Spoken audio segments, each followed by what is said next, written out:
Good evening. We're going to call our meeting to order tonight. I'd like to welcome you to our council meeting this evening. And I would ask, first of all, if you have cell phones, to please turn them off at this time.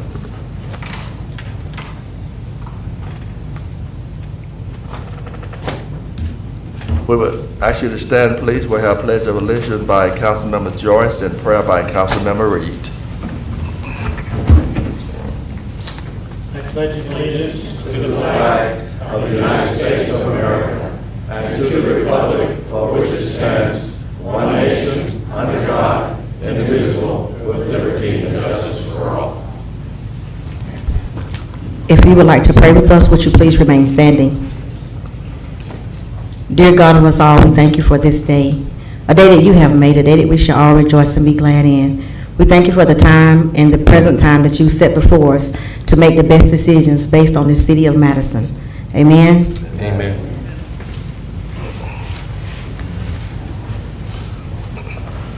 All our council members are present tonight.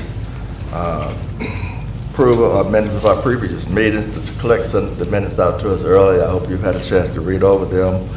And if there are no corrections, we'd like to get a motion to approve the regular meeting of July 11th, 2022, and the work session and call meeting of July 29th, 2022. Second. Are there any more discussion? All in favor, show of hands. Opposed, is none. Were you not here? I was not here for the July 11th, so. Okay. And I wasn't here, Mayor, for the 29th meeting, so I'm going to abstain. Okay. Other than that, minutes are approved. Okay, thank you. Approval of order of agenda items tonight. Identify items for public comments as they arise before vote. Our consent agenda and our zoning hearing. I'd like to move item 9G. Yeah, G. Item G, 9G. Yeah. Cemetery expansion funds up to right before our public hearing, maybe AA. If I get a motion to approve that. Hey, Mr. Mayor, I move that we adjust the agenda to move 9G up to 8A. I second that motion. Is it 8AA? A, thank you. There are any more discussion? All in favor, show of hands. Opposed is none. We'll move item 9G up to AA.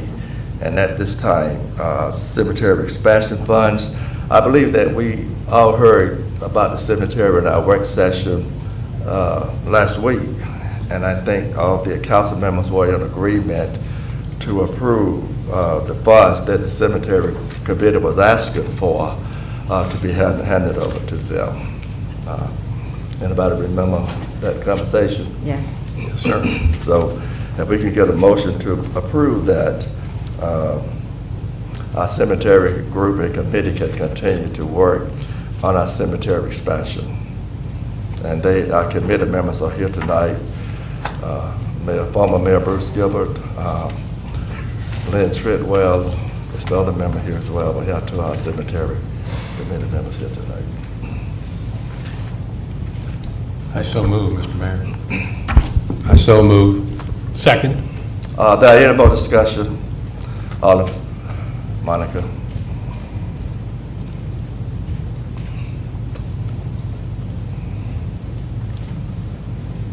Yes, sir. That motion, I assume, is the authorization to proceed with use of funds. Right.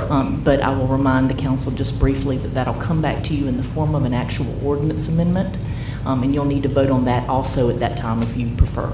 And that ordinance amendment specifically amends the law to say that you can access the funds. But this consensus and vote tonight would give the Cemetery Commission latitude to go ahead and get quotes and bring that back for John's discretion. Thank you. That was the way I understood it, Mr. Right, Mayor. it worked. All in favor, show of hands again. Opposed is none, the vote unanimously. So You hear from us again. Thank you so much for your service, what you do for our city. Thank you. Public hearing, Michael Torino is requesting a map amendment for tax parcel M09-007, M09-007A, M09-003AA, M09-003B, M09-002B, and M09-002BA to rezone property from professional limited commercial district P2 to planned residential district PRD.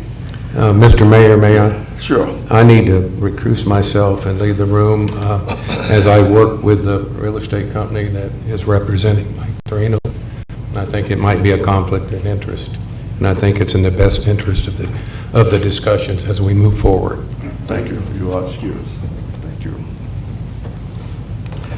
We will give each group 15 minutes, those that are here that are for this change, and those that are here to object or against this change, 15 minutes to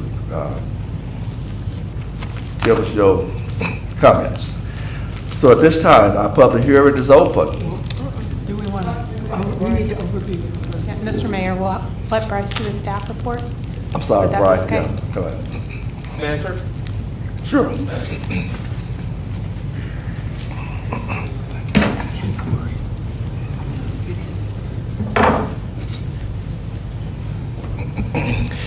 Good evening.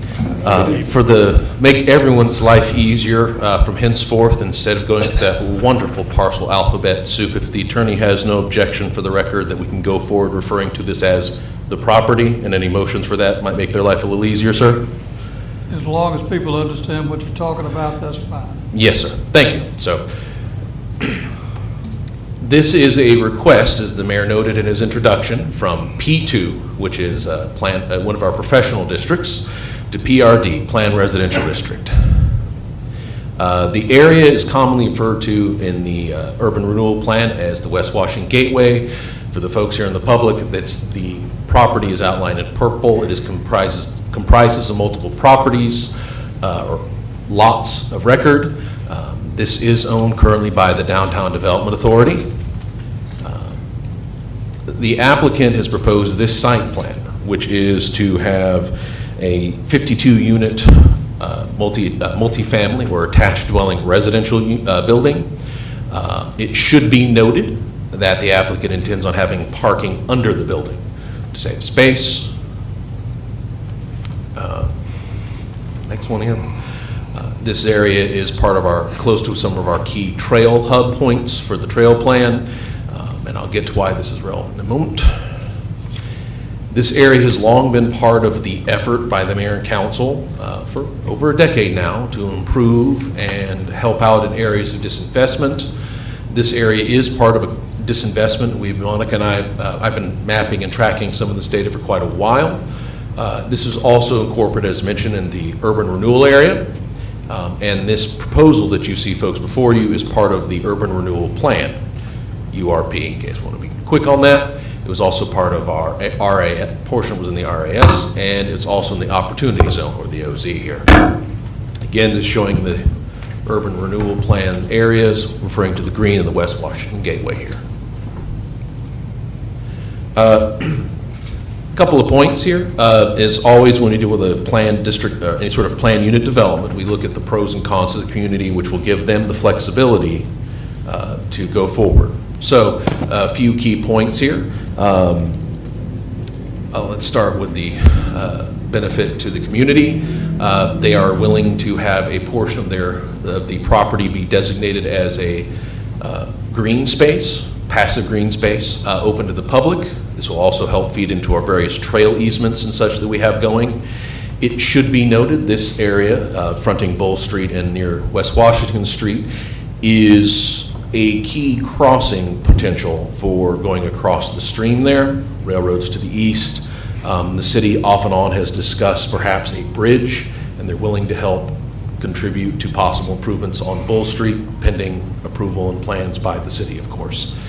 In addition to that, they are also willing, of course, to have the trail and easements as needed for the trail to cross further there for any footbridges we may consider across the stream. These are not provided in detail because engineering has not been done at this time, and that is subject to the reality of hydrology and such. In addition, the applicant is also willing to deed a portion of the easement for a public arts display. So those are the pros. Where they go in a sort of the different direction we would normally allow for zoning in this case, they will exceed the maximum number of units by 20. Normally we allow 32 for attached dwelling units. They're increasing the density, notably, from 12 to, for the acreage they have, to about 52. And also, there's not going to be an on-site manager in the building itself, which is another difference. More of a minor design point. They are placing all these in one building. Normally, we only allow 8 in a building for any sort of apartments. And the last part is more of a minor point here, is that normally we do not allow for our ordinance for apartments for them to exceed 2 stories because they're putting the parking on the lower level, them going to 3 and saving space. That's part of the factor, as well as they're trying to emulate part of the feel you see. So think of something like the Ice House will be their final sort of architectural element, perhaps Madison Markets, basically a renovated industrial style building. The reason this detail was not hammered out fully is because it is contingent upon the Historic Preservation Commission's review of the project. So, but they are sort of bound with that general parameters. The Public Arts Commission sent a letter and they had a few suggestions. I'm just going to let you folks glance them as I sort of touch on this, but generally they were, for clarity, most of these are items that would normally be addressed when the process of finalizing the development agreement. The Planning Commission voted 100% to recommend approval on this document. I think I had a typo in your staff report. I apologize. I sent the note from home, so I didn't have my notes for me. So when I sent that information to Ashley, it may be off by a number there. A few general points based on staff analysis does appear to meet the standards of the zoning ordinance. Staff would suggest a few conditions in addition to what the applicant has suggested.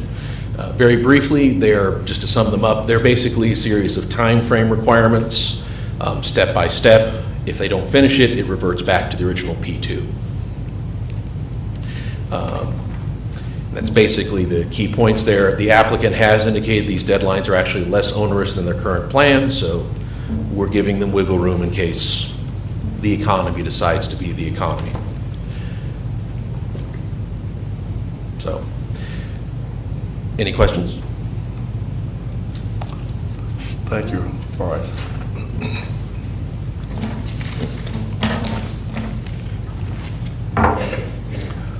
At this time, our public hearing is now open. Is there anyone here who would like to speak against this zoning change? Please come to this podium and state your name. Against? Mr. Mayor, you want to set a time? 15 minutes each side. 15 minutes. Good evening, Mr. Mayor. Good evening. I come before you not just as an individual citizen, but also on behalf of the Historic Madison Coalition, an all-volunteer organization whose sole purpose is the protection of the historic district. We oppose the proposed rezoning from P2 to PRD for several reasons. The Historic Preservation Commission has not reviewed the change for the effect that this will have on the district.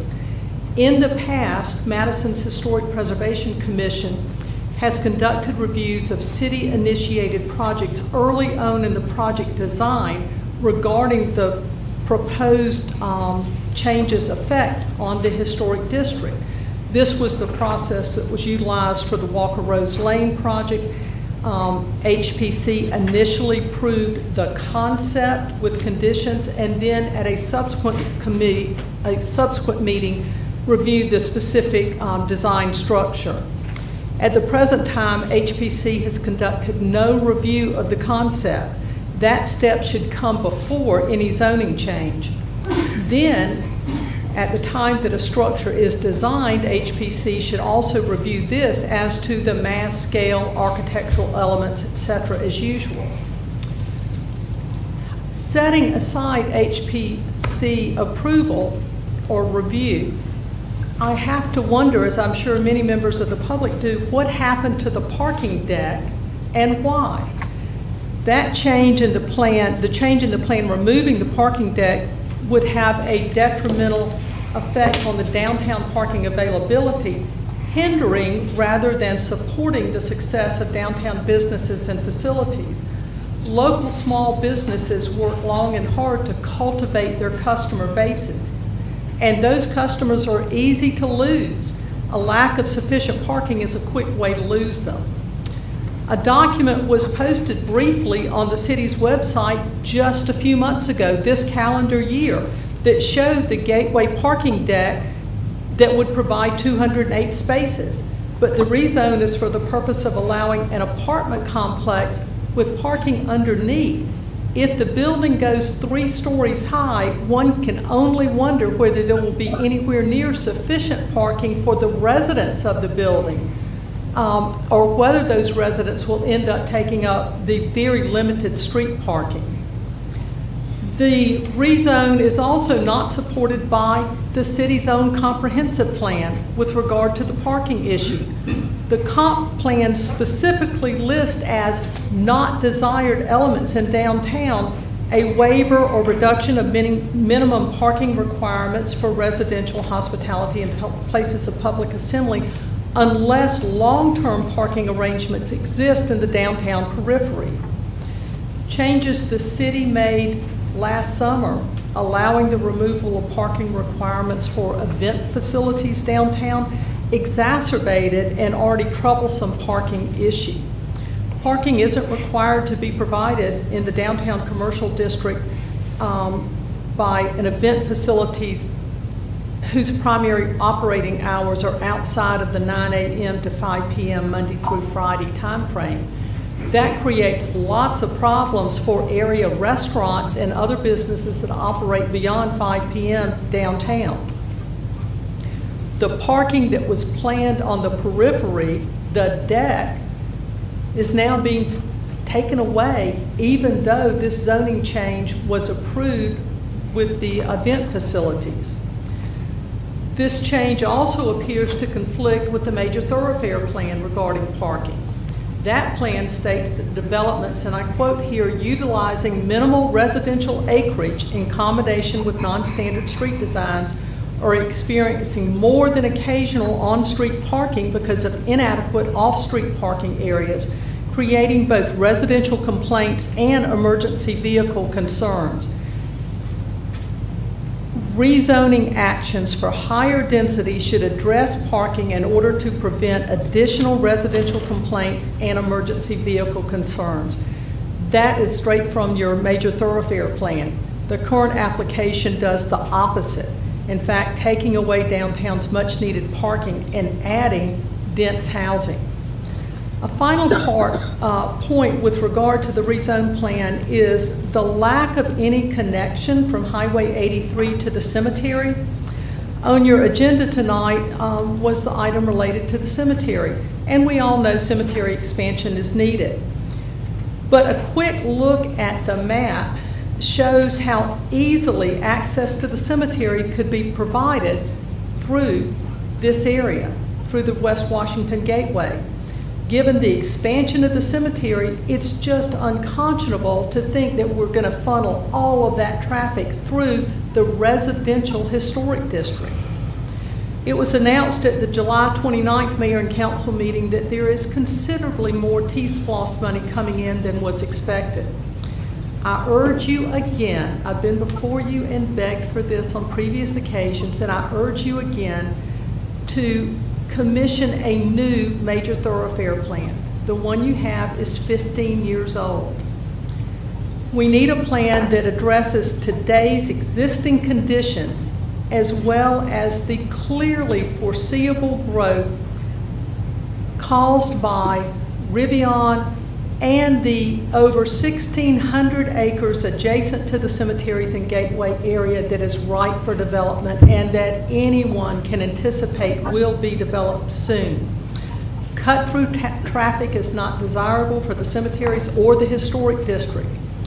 This could have a extremely negative and probably irreversible impact on the district once that acreage is developed.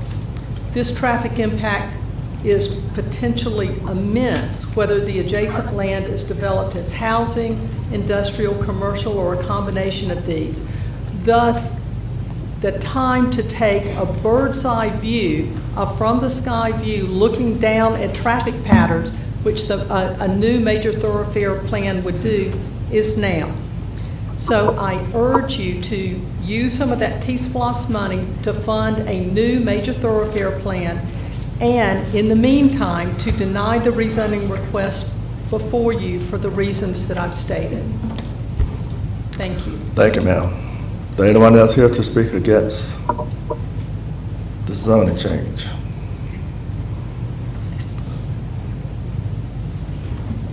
My name's Avery Jackson, and I'm here to speak against this this zoning change for a couple of reasons. One of the first reasons is it exceeds the allowable units that the ordinance says are permitted. If we're going to have a total disregard for the laws that and ordinances and the specifications that we have on the books, then it's a problem. We have to respect the law. And by doing this extra units, you're going to negatively impact the density in the area based on the acreage. This would be a bad thing to happen. Also, this is just another example of the DDA acting as the real estate arm of the city of Madison, which is not a good thing.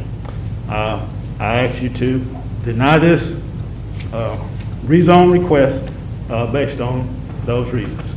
Thank you. Thank you, sir. Is there anyone else here to speak against?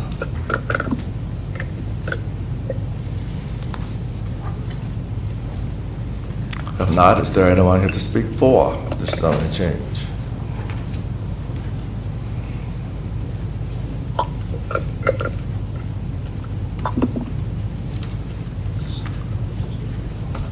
Once again, before this public hearing is closed, is there anybody here to speak for this zoning change?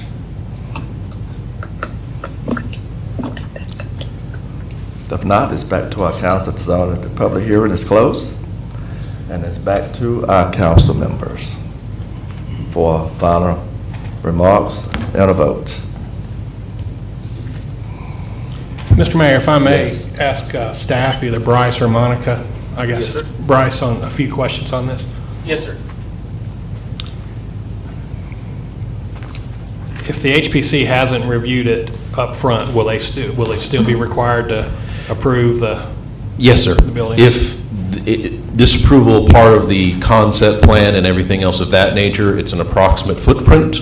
The final footprint will be nailed down by the HPC, as well as the final building elevations, design, and other elements they normally would carry. So, and I will note, Mr. Coker, would you be kind enough to pull up the slides? Thank you.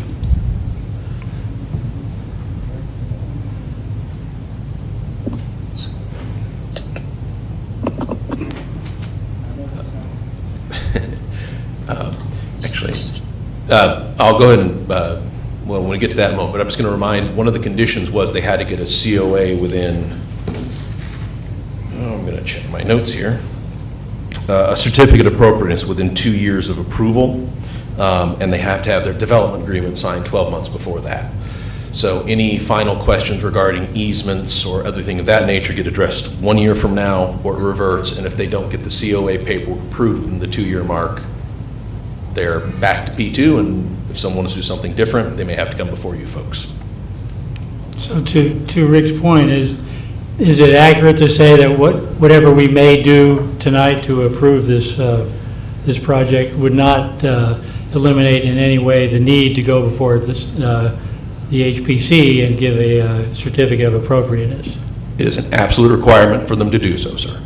And I might add too, in Ms. Murray's letter, there's an example to an earlier time of Walker Rose, I believe, and it said it was brought to the HPC prior to that. Well, if you read that sentence in that letter from Ms. Murray, it does say that David Nunn announced that there was a plan to do that because they had received a COA application at the HPC, and we are not at that point yet with this particular project.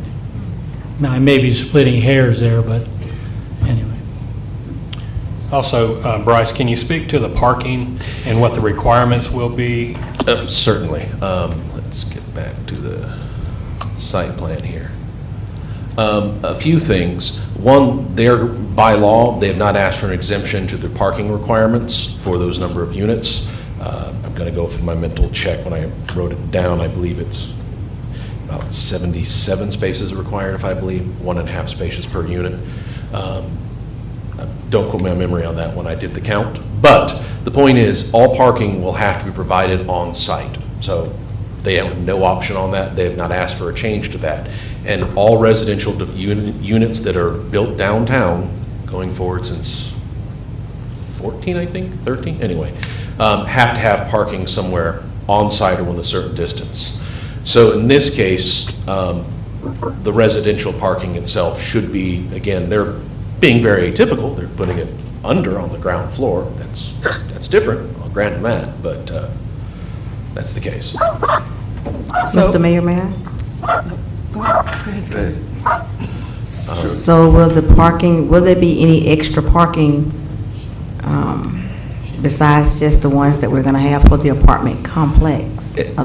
The applicant has not indicated that they will provide that. A little bit of clarification, the parking you see on the plan is put in by DDA. The parking spaces, that's not actually part of this project, it's in there for reference. Okay. But we would not require, since they have not asked for any difference, we're treating them like any other units, residential movements unit downtown, and providing what we would require by code. Okay, and Mr. Mayor, may I ask one more thing? Sure. Why 52 units instead of 32? That is a question that's probably best addressed to the applicant. My understanding is they're partially doing this by TDRs, but as well as the fact that they are seeking the greater density here, basically because it fits an economic model. So that is probably something that's best addressed for the applicant, and this board can make the decision of whether or not the benefit overall to the community is worth that flexible point. Okay. I have one more. Market rate or workforce housing? Mr. Torino, at both the meetings this was discussed with the Planning Commission, has indicated this is intended to be market rate. He indicated, and this is a fluctuation depending on market, of course, but if things were to go today, ballpark plus or minus 1,800 per month, ballpark. Could go up or down a bit, of course. Mr. Mayor, may I? Sure. On the heels of the parking discussion, Yes, ma'am. I noticed in the applicant's letter, he stated he would be for providing 58 parking places. So has that been then? That's my understanding. It's under the building. He's indicating the number, and I believe, when I checked the ordinance, and I apologize, I don't recall the exact number off the top of my head, but I did check for compliance. Whenever we get these reports, I go through our various ordinances and check, so. That's fine. So how many, so is it 77 or is it 58? I believe. I'm not, sorry, I don't mean, I'm just getting, I don't mean to be excited. Nonsense, man. You're asking a question, you would like an answer. Yeah. I believe, and I did check for compliance on the ordinance, so I can state that amount, and the reason I'm always hesitant, if I don't know the answer 100%, I always check the ordinance. So, but I can tell you when I did check, it wasn't a compliance. So when I did, that's why I didn't write that point in the staff report. Yes, ma'am. 1.5. Thank you. So the applicant is required to provide 77 Keep going. Okay. Won't mind me. You're fine. 77 spaces. Yes, ma'am. So the 58 will be, and perhaps it's a question for the applicant, but. That may be best addressed to the applicant. Yes, ma'am. Okay. And there is, you did mention that you had put some parking up there, but but there is parking already provided that the city has paved, is that correct? In that area? That is the DDA parking for a variety of the uses. I'll let Monica speak to what DDA is planning or allowing for those particular parking spaces. Okay. I should note that the original plan for the parking deck had a lot more residential potential type units out there, and so they've sort of combined the two in terms of spacing, if that makes sense. No, it doesn't. What they did was they kept part of the parking deck and put the stuff on top of the parking deck by taking a few levels off, essentially. But the parking deck that you're referring to now is dedicated only to the housing Yes, and ma'am. not public parking? And this is probably where I'm going to let the DDA discuss parking, because this is more their side. Thank you. Thank you, Bryce. So I can answer your questions regarding parking since I was in on it since the beginning. I wish Ben were here to answer the questions, but I'll do my best tonight. So the Downtown Development Authority in the Urban Renewal Plan laid out the intention for a public deck if we could afford one, as well as an invitation for a 30,000 square foot apartment building. Those were the two telegraphed desires. As applicants come in and bring a proposal before the Development Authority, then we consider adjustments and tweaks. We did that with Silver Lakes. If you'll remember, it was a 20,000 square foot square community building. And then as a proposal comes in, we react to the proposal that's put on the table. So therefore, there once was a deck on there. The proposal before you is to combine the deck with the residential building, put them both together. They are required to meet the residential parking requirement. There's no waiver being requested, and they're not being treated any differently. They're not required to solve the rest of downtown's parking issues. I understand. So the parking lot that you see on screen is city-provided parking. It was provided with T-Splost. When Bryce refers to it as DDA parking, that means we're marketing that as used by all the businesses that are hoped to be grown in the area. So Adrian's that's moving across the street, the liquor store, they have access to that parking. It has been made very clear, and it will be articulated in the development agreement in an enforceable manner, that the residential is not allowed to use the city parking lot. That's not what the surface parking is for. So unlike Jefferson Square, when DDA approved that proposal, they negotiated 10 or 11 spaces, I believe, that can be used in that lot. Mr. Torino did not make any proposal to use any of the city parking, and he will not receive that in the development agreement. Does Okay. that answer the parking question? It does, and the reason it arose was in Mr. Torino's letter, he did reference using those spaces for guests, visitors, and the excess spaces Right, that so- were there. So that was referenced, which was what raised my question. Right, so that is actually still accurate. Guests and visitors to our downtown, whether they are to residential users or not residential users, would not be precluded from using city long-term parking. But residents would not be allowed. They are all required to have a space and a half. And that has not been waived, or has not been requested to be waived. I understand. And so then, just to clarify then, I'm understanding then that those 1.5 spaces will all be located underground in the parking deck. There is a small surface lot to the right of the yellow-green space. It looks yellow on screen. There's a small surface lot there, and I want to say it has 10 or 15 spaces. So they've got a small surface lot depicted, and then everything else is under the building. And so it's not entirely accurate to say, I'm not I being see. hyper-correct, but I Yeah, do yeah, not yeah. want to misstate anything. So all their parking is either underneath their own building or on their own property, which is that small accessory lot. That is not a city lot, it's not a DDA lot. That is a private lot. I understand. All right. Okay, and they may gate it. I'm not sure what'll happen there. Okay. Does that And answer then- parking? Yes, and I have one more question, if you Yes, don't ma'am. mind. There are, from what I understand, having spoken to you some time ago about PRDs, Mhm. that there are some benefits that come with some restrictions that are enforced or controlled by the city Yes, through a ma'am. PRD. Mhm. Would you mind, without like spending your rest of your life here, Yeah. just to kind of enumerate? Or your life here. Some of those for me? So the benefits of that, of a PRD would be what? Sure. So the benefits allow for cluster housing or cluster development so that it more efficiently utilizes the land space. PRDs as a whole also allow for a mixture of land uses that we don't allow in any other districts. Say, for instance, the Piggly Wiggly is a good example. You have both commercial and residential on the same site. As a rule, that's not acceptable. It also allows different forms of housing to mix, like it's not built yet, but the okay, Wellbridge is a good example, but not where I was headed. Town Walk, or Anchorage, as we refer to it, it has both duplexes, single-family, and quadplexes laid out. So it lets you mix land uses, it lets you efficiently place land uses, and there's one other, it lets you conserve vital resources. And so one of the things the DDA did on this one is, you'll notice they already pulled back the stream and a 25-acre state buffer out of it. That is not being offered to the applicant. DDA is already protecting the 3 acres. So that is not part of this PRD. I appreciate that. And I do realize I have one more question. Okay. And that is this. There are 40 transferable development rights associated with this development? Is that's coming into this development and allowing, providing for the density? That is Okay, in a yes, staff ma'am. report? And I maybe believe so. Okay. So, but how does that translate to 52 units? So how, does Okay, so the you've got two different- TRD translate one Yeah. for one? Or- So you've got two different ordinances at work here, okay? So the first ordinance is your attached dwelling unit ordinance, which basically caps the ability to rezone property from 32 until and if you use the TRD program.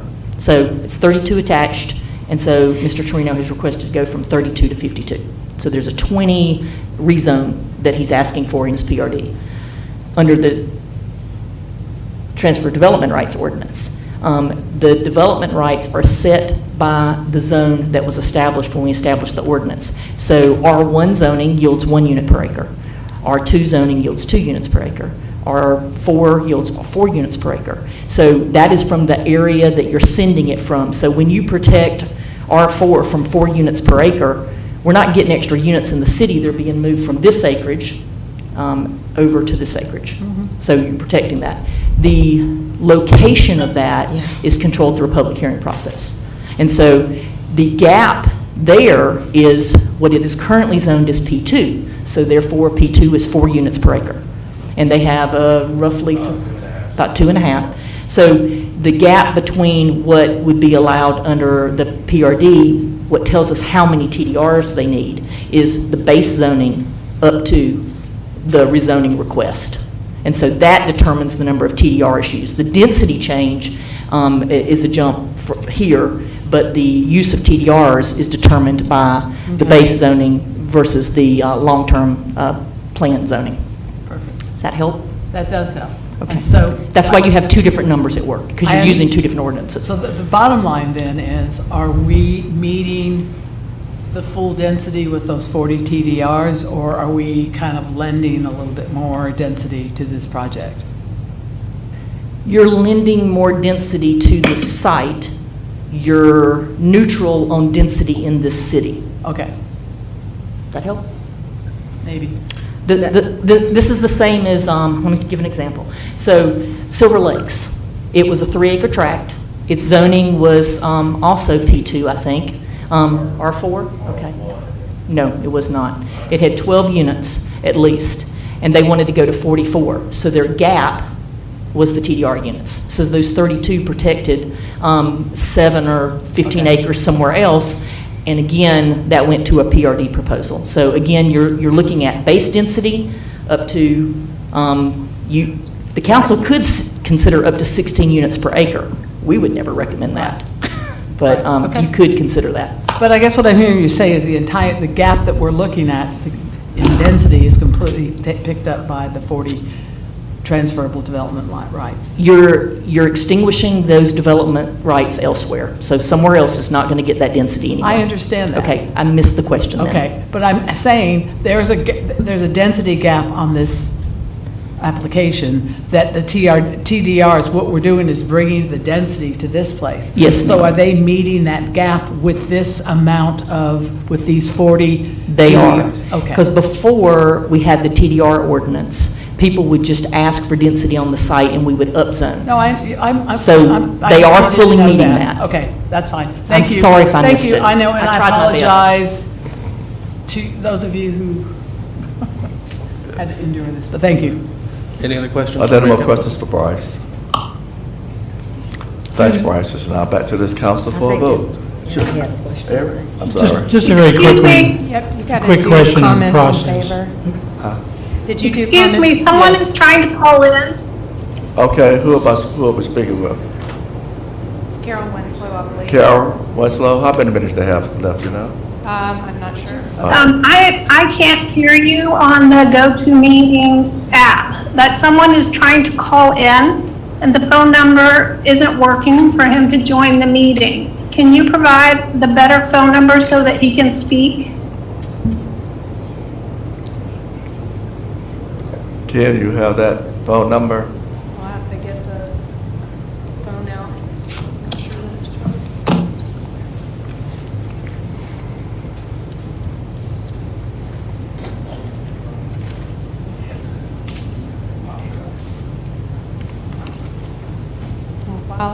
While Mr. Coker's working on that, did you ask for comments in favor? And I missed I'm that. getting to that, Okay, yeah. 'cause I've asked for The that. phone number is 571-37312, 322. I'm sorry, 3122. Okay, say that again. That's the number he tried. Well, then I don't know why it wouldn't work. Give me a second, Carol. It shows him waiting. I'll ask him to try again. Thank you, Earl. This person is a downtown business owner, and he would like to speak about the parking. And I know you've moved past the speaking against it, but he couldn't get through.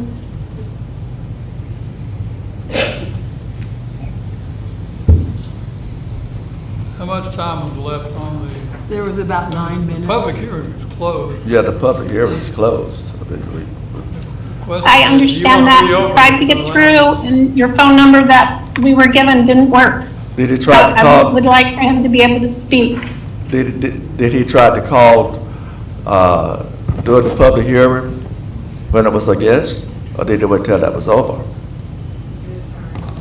This application does not give good audio. I don't know if you just asked me a question, but I can't understand you. Can someone else try to call this number just to see is it working? I don't know what you said, if you were talking to me. Ms. Winslow, Ken is currently So, working to see Carol, if we can I'm- find a solution. Carol, I'm looking at the website where it is, and it says the phone number for this meeting is 571-317-3122. Was that the number he's calling, Carol?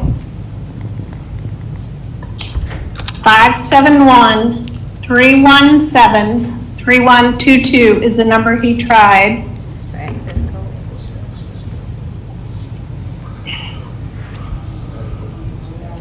And then he should be prompted to use an access code, which is 598-038-941.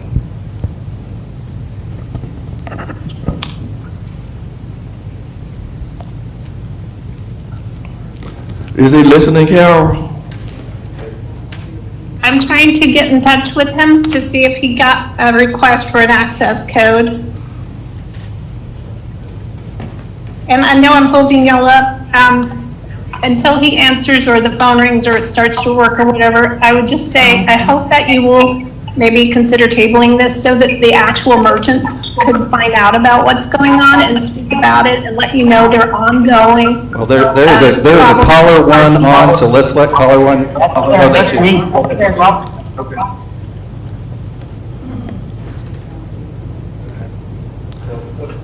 Someone here just dialed it and connected, so I'm not sure what that person is doing wrong. Well, he texted me that it says, couldn't find that session. Check the name or ID and try again. Again, this is a downtown merchant who supports maybe 30 jobs, and parking is an issue for his business.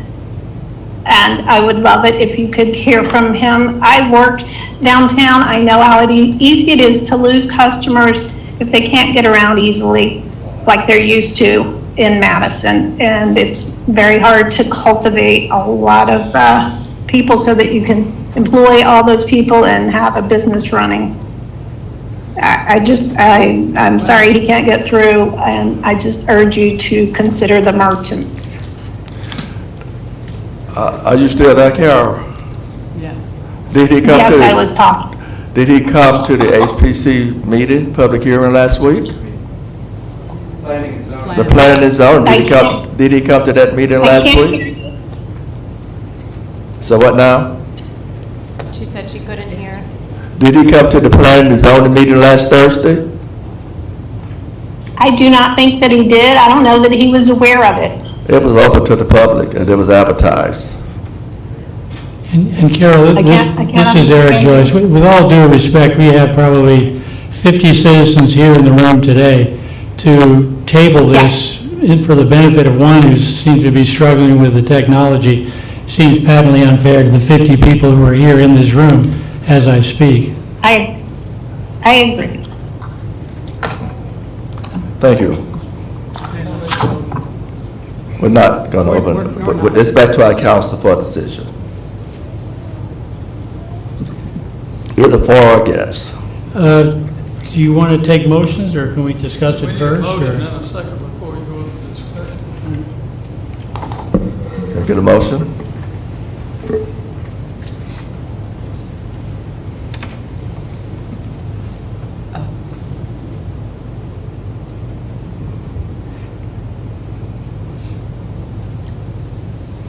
Mr. Mayor, I'll make a motion so that we can discuss further. I'll make a motion to approve the map amendment to rezone M09-002B, M09002BA, M09007A from P2 to PRD, and include the following conditions, clarifications, and/or changes based on the standards and evidence presented. City approval of a development agreement within 12 months of approval of the request. Their PRD will revert to P2, back to P2 within 2 years of approval if a COA is not obtained. The PRD will revert to P2 within 3 years of approval if permits are not approved. The PRD will expire within 4 years of approval if construction has not begun. The development agreement will include provisions for all easements.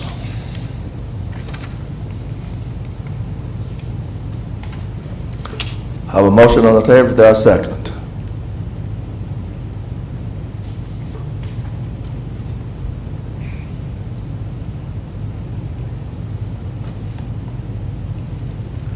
If there wants to be any more discussion, there has to be a second.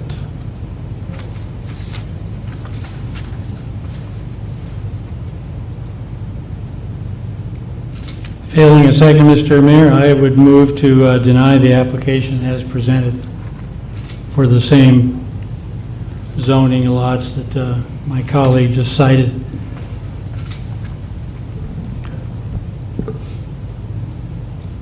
All in favor? There's no second, Mr. Mayor. Did we get a second to deny?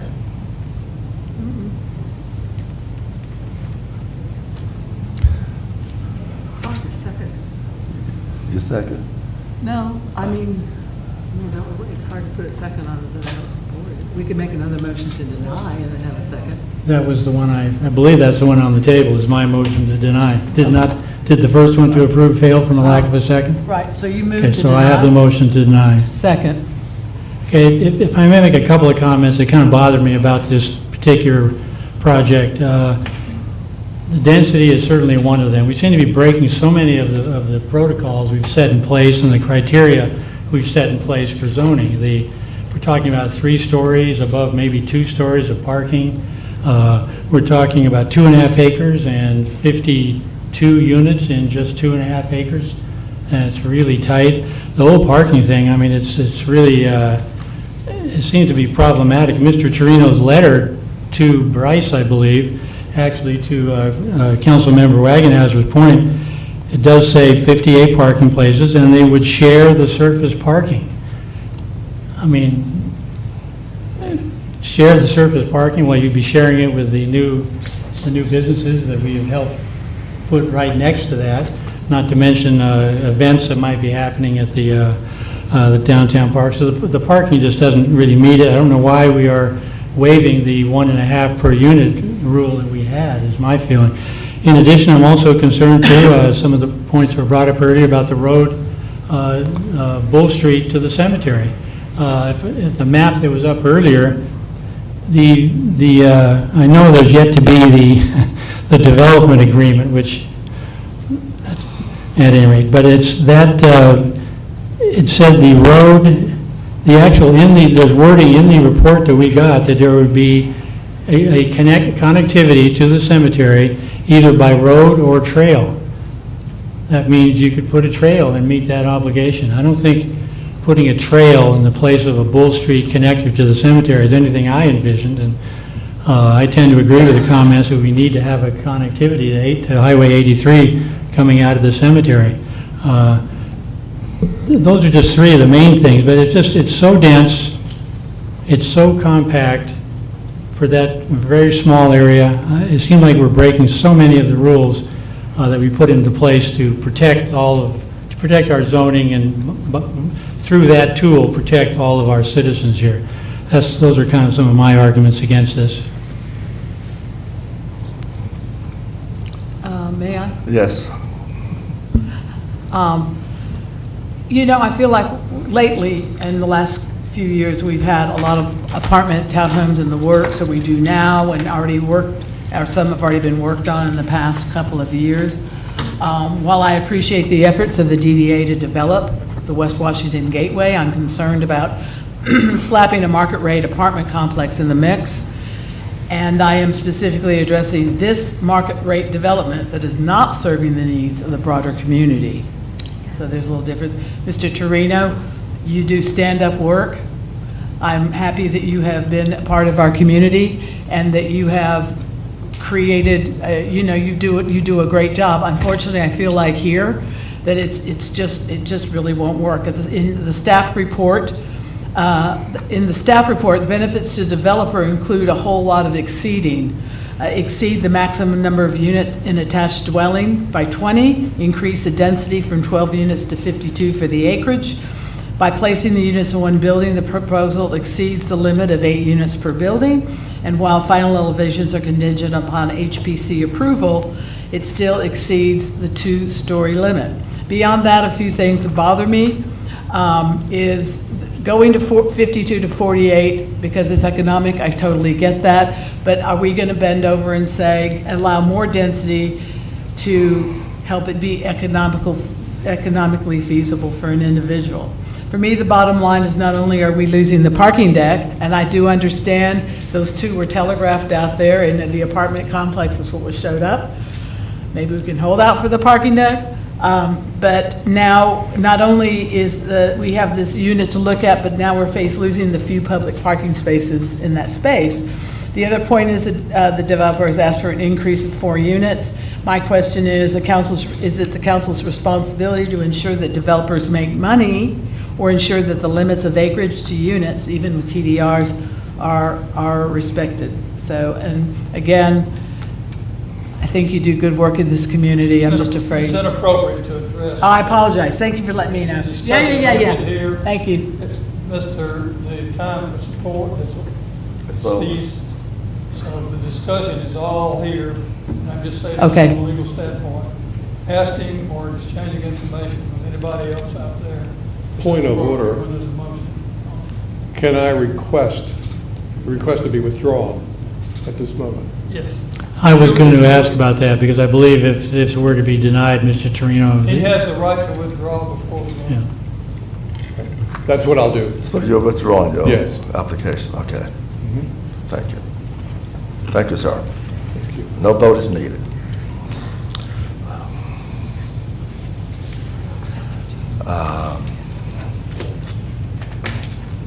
Habitat for Humanity, I believe, did not get a public hearing on last Thursday night, so we would therefore table this public hearing until our next council meeting, which is September 12th to 13th. Are there any comments tonight that we need to make on this? Okay, good. Thank you. Ashay Shala is proposing a text amendment to make change the minimum height in the Interstate Commercial District C4 from 35 feet to 50 feet in section 7002, table 12. Bryce. Thank you, sir.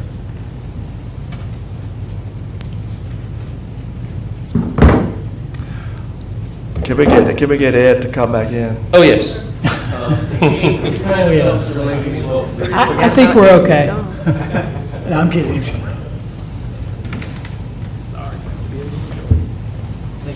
I'll give Mr. Latham a moment to catch up here.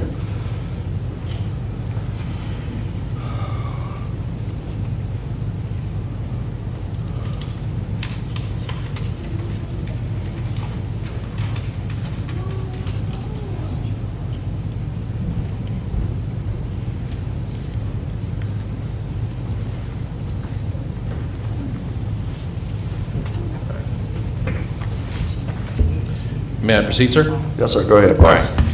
This one's a fairly straightforward one. The applicant asked for an amendment to our for our design standard table in Article 7. Specifically, he requested a 48-foot height maximum allowed in C4. Staff opted in this case to suggest some language that clarified a few things. I'll briefly touch on this here and then just briefly touch on a few points from the meeting. Staff recommended setting it from the intersection of Interstate 20 and state highways. On the off chance we have C4 start migrating further and further from the interstate, we'll provide that protection. If the property is within that distance, you could go up to 50 feet as measured from the greatest distance on the elevation. So no one could do the trick of, on a slope, I'm going to go 50 foot on the short side and 70 foot on the tall side. Additionally, we put in the requirement that the fire department have final say on the sort of preliminary plans and have adequate fire emergency access and emergency vehicles in general. And Ken and I talked about this. If this is approved by the mayor council, this would be handled at the Porter design overlay phase. Mr. Porter would just send it a comment and go from there. Basically, the intent was to ensure that one of the things we've been trying to do in the past is ensure we have proper fire service. Building height is a factor. We now have a ladder truck, so that circumstance has changed. Additionally, during the comp planning process, there were several points of discussion, namely to allow for greater height near the interstate to accommodate potential hotels primarily, as well as other possible uses. So staff has crafted this. The applicant seems content with this language. The Planning Commission gave this a unanimous recommendation for approval. So it's a fairly straightforward item. Staff suggested the 50 feet instead of the applicant's 48. Generally, most stories tend to run around 12 feet, and if they have to add an extra foot or something to make some sort of mechanical element work, we didn't want them coming before you guys for a variance for 6 inches or a foot. And Mr. Porter's informed me, provided there's appropriate vehicle access, that 50 foot would not cause an issue regarding height for their trucks. So, for the ladder truck. That's basically it. Thank you, Bryce. Could I ask, Mr. Mayor, that, can you put up the C4 map, the zoning map of Madison?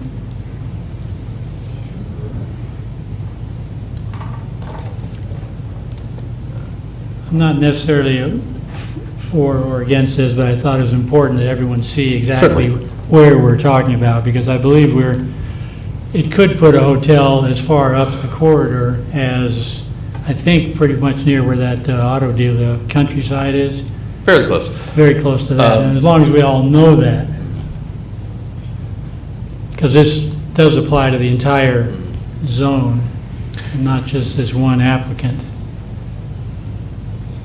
So it's at both interchanges, was it 113, 114, I guess? Yes, sir. But you can see it goes up, it's the dark brown there.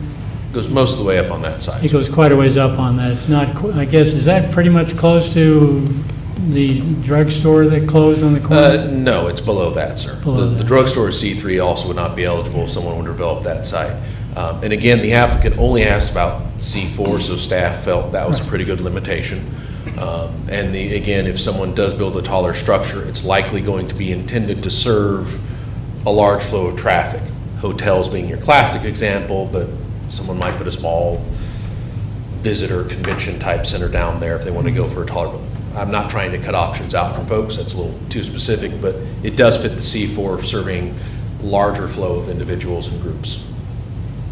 I mean, I think, Mayor, my only question for my colleagues and maybe staff is there more into this than just fire access? I mean, is there an aesthetics component of this? I mean, do we find it good or bad to have 3 or 4 stories anywhere in that zone? So or- don't we have the ladder fights right now to take care of this? We do, but. I thought we did, yeah. Yeah, so, but I'm not disputing that part of it. I'm just talking about, is there a question of the aesthetics in the city to have a 4-story hotel anywhere within Is that? this that going zone? to the desirability of it, or if you're discussing it, there's no motion on the table? Yeah, I think thank you. addressing to the. Well, that's- Your point is well addressing taken. questions to the staff is fine. Your point is well taken. I will wait for the discussion point, Attorney If- Carter. Thank you. There are no further questions from the board, sir. I'll have a seat and let Thank you, the Brian. folks chat. Appreciate that. Thank you. So our public hearing is now open. Anyone here to speak against You this need to text take amendment? 4 first, and they can reserve.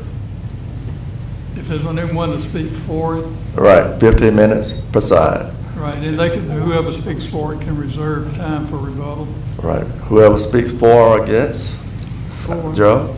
He wants you to speak for it. Are you against or for? I'm neither, but he's giving you some misinformation. Who, me? If you go back, can you pull the map back? I've done the walk-off on this, so I know where the 2,500 feet are. Okay. If you take and put a point, you see where the 129 sign is at, Mm-hmm. all right, you go 25 feet, you go all the way to the intersection with a bypass, and if you do a circumference, you do it all the way down Antico Road on that side, and you get over into the lakes. You got a lot of area in there that a hotel or whatever could be built. It's not at the car dealership. That's not right. Well, There's no property to build it from there to the car dealership, so it doesn't matter. You've got a lot of property to build in there that would be covered by this. You follow what I'm saying? I follow what you're saying, Joe, but at the same time, if someone were to buy the property of the, I'm sorry I used a specific example. If someone were to buy 2 properties anywhere in that zone, Right. put them together, big enough to put a hotel, anywhere where the brown zone is, the C4 zoning, we can have a 4-story hotel if we change it. I'm not saying that's a bad thing. I'm just saying we should realize that that can happen. And, someone could buy up 5 properties and put a hotel if they want, and that may be a good thing for them. So, Absolutely. Yeah. so Joe, why don't we do this? this is Councilmember Joe, let's get into the public hearing, and we'll have time for discussion. So the public hearing is now open, 15 minutes per side. Is there anyone here who wants to speak for this text amendment?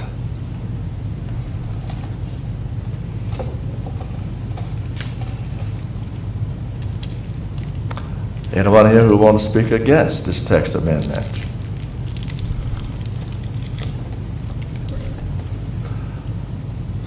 Public hearing is closed. It's now back to our council for discussion.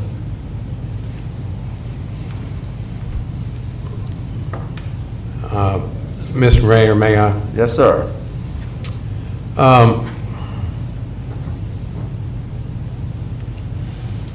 Can you put that map back up again? Thank you. If we're going to discuss, we need a motion and motion. a second. I'll make a motion. Yeah, I want to make a motion, but I'm going to explain the motion I wanted to make. But, Okay, well, go ahead.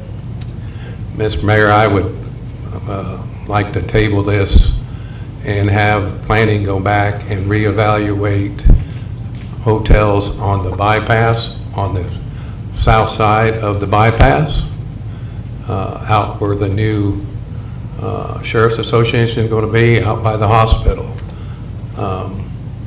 It's not quite 2,500 feet out there, but there's a lot of space out there that a hotel could go on, and it doesn't necessarily have to be at the exit. That's my motion. To table it. That second?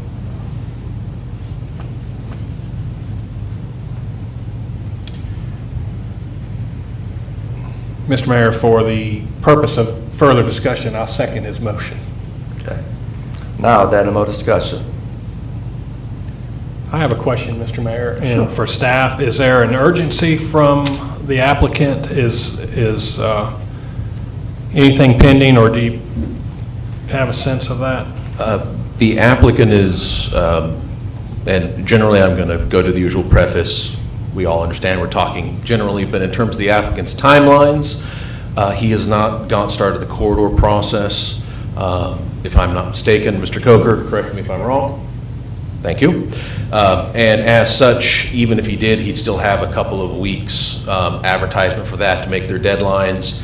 And the key thing is, in terms of this approval, the applicant is really, would require either a variance, which would be a much longer process, or another week or two for you folks, or 3, to make a decision, and you could make the decision, and then he could start the corridor process, and once that's approved, he could go for whatever building type he wants that meets our standards. Thank you. Mr. Mayor, may I? Yes, sir. We can now discuss, right, Jimmy? Of course, yes. Part of the reason I made that motion is one of the criticisms we have is the lack of quality hotels. I think we discussed some of this in the work session. If you read some reviews, we got people that don't want to come here and stay because they don't have quality hotels. And if we want to enhance the economy of downtown Madison, if we want to take advantage of our great recreation department and stuff, we need to get some quality hotels in more than one place. Because I believe that tourism is a major part of our business, major part of our economy, and anything we can do to enhance that, that's why I made the suggestion. Do you know if the applicant was expecting an answer tonight, or you think they? No, I talked to Bryce and talked this over with him because I wanted to make sure of the answer to Rick's question. And I had the conversation with Bryce and talked to him about it. And since we're doing this, I think it's important that we evaluate other areas. So if I may ask, Ed, you're asking to table this so that the planning department can look at the possibility of extending the C4 zoning district? No, not the C4 zoning. I'm saying if you extend that, that area out there could get a zoning, rezone it to C4 from C3. Up towards the bypass, or? Yeah, that's correct. Monica?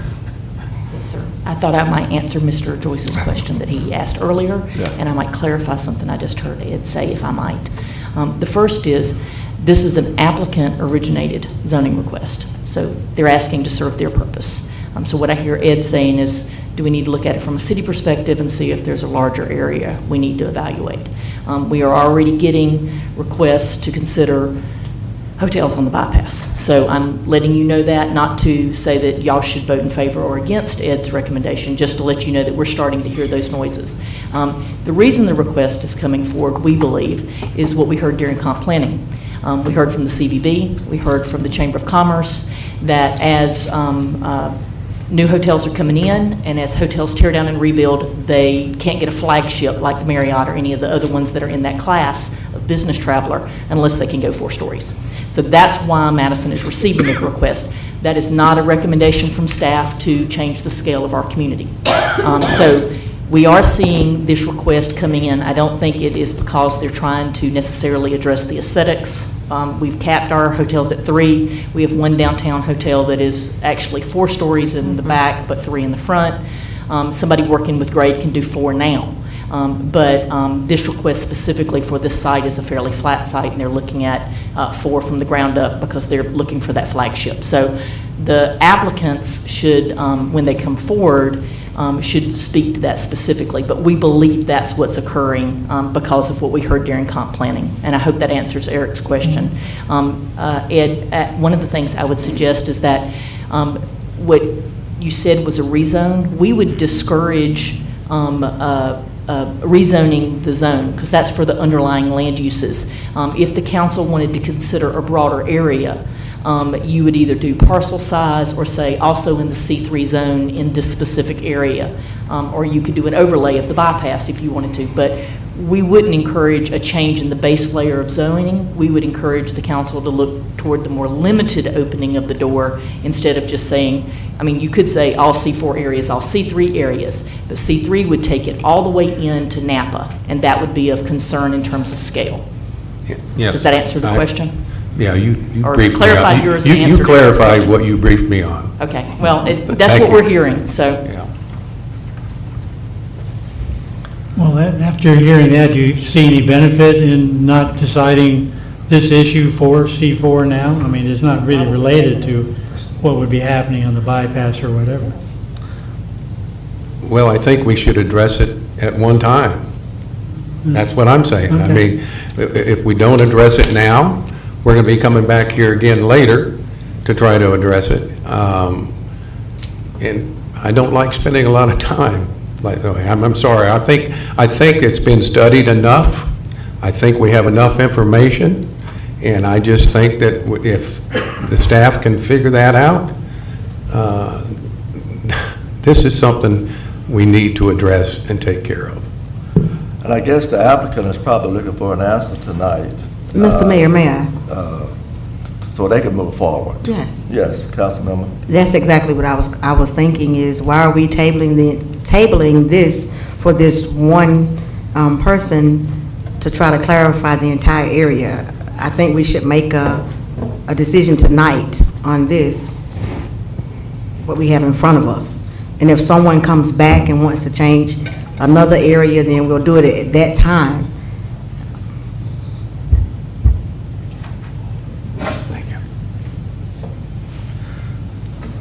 So, Ed, would you like to withdraw your motion to table it? Council? Yeah, I will. I think it's ineffective, but I will. You withdraw your second? Okay, so it's back on the table again. So, there any council members, if you would like to vote for this text amendment, get a motion to approve, for or against. Mr. Mayor, I move to approve the text amendment to 700.2, Table 12, based on the application, public hearing, and discussion, and considering applicable standards. I second that motion. Are there any more discussion? All in favor, show of hands. Opposed is none. The vote were unanimously. Thank you so much, Council.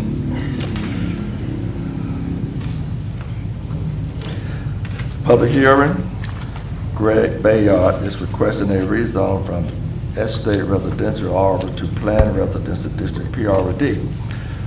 for a portion of tax parcel 036E008, fronting Carmichael Road. Bryce?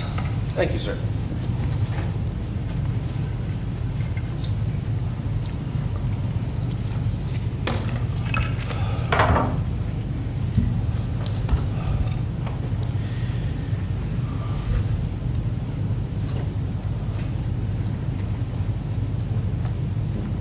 This is it, right? The slides?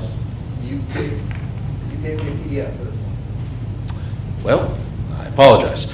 Well, all right. So, I will go ahead and review portions of this here for you folks, and we'll go from there. The applicant is requesting a rezone from its current zoning, which is a state residential R, to PRD, Planned Residential District. They're only requesting a portion. The remaining portion of the property will not be affected by this rezone request. The character area, it's our neighborhood, traditional neighborhood. This is part of our character area map here. It should be noted, the applicant's request for one, PRD, as well as attached dwellings or apartment houses are considered appropriate in this area as a potential character use in terms of the character area. I will also briefly add that all residential character areas in our comprehensive plan do allow for apartments and PRDs, provided they're not in the historic district, which this property is not. Up here is an aerial photo showing the layout. Currently, the property is undeveloped. Now, the applicant is requesting 60 units. The design, in terms of design standards, other than the unit count, everything meets the requirements for the attached dwelling ordinance. It needs 90 parking spaces. It has that. It's sufficient. The units are sufficient sized. Height, number of buildings per unit, on-site management is provided. All those requirements are covered. The applicant is asking for the PRD, as I mentioned earlier, because of the number of units involved. The applicant, as part of the benefit to the community, they have met with some of the folks in the neighborhood at Beacon Heights Baptist Church, and they have provided an updated list of changes to their request that you saw folks last time. So, in addition to the park, which is a 4-acre property, which they're going to be willing to give to the city for that. They're also willing to put a sidewalk running from the intersection of the proposed road that will be developed, fronting the new park, going to the first neighbor's driveway, as part of an attempt to increase access. I will note that per the standard subdivision requirements, they've got to put a sidewalk in with the new proposed road, so that part of the standard development. They're also increasing the amount of screening and buffering by putting some fences in between them and Cox Road, as well as putting in several other fencing elements between the Baptist Church and the proposed road. The Planning Commission, after discussing this particular request, recommended a denial, 2-1 vote. Last bit on this development that is of note, the comprehensive plan talks extensively about the need for having a variety of flexible housing. More importantly, it indicates we are looking for things like workforce housing. So I will note that this is briefly an LITHC program, and that is, in this case, this type of project. This is the WODA Group. We've seen their work before. They've done Silver Lakes. They've also have done Carmichael, Canaan Crossing. They like the double Cs, it seems.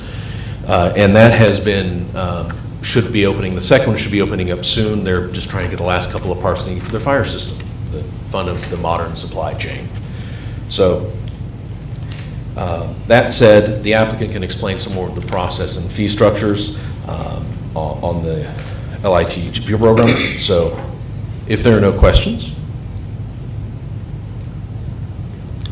and in the interim, I'm going to see if I'm going to be able to get a slide for some references that'll help with the discussion from Mr. Coker. Thank you. Thank you, Bryce. Our public hearing is now open. 15 minutes per side, 15 minutes for, and 15 minutes against. Is there anyone here who would wish to speak for this zoning request? Yes, sir.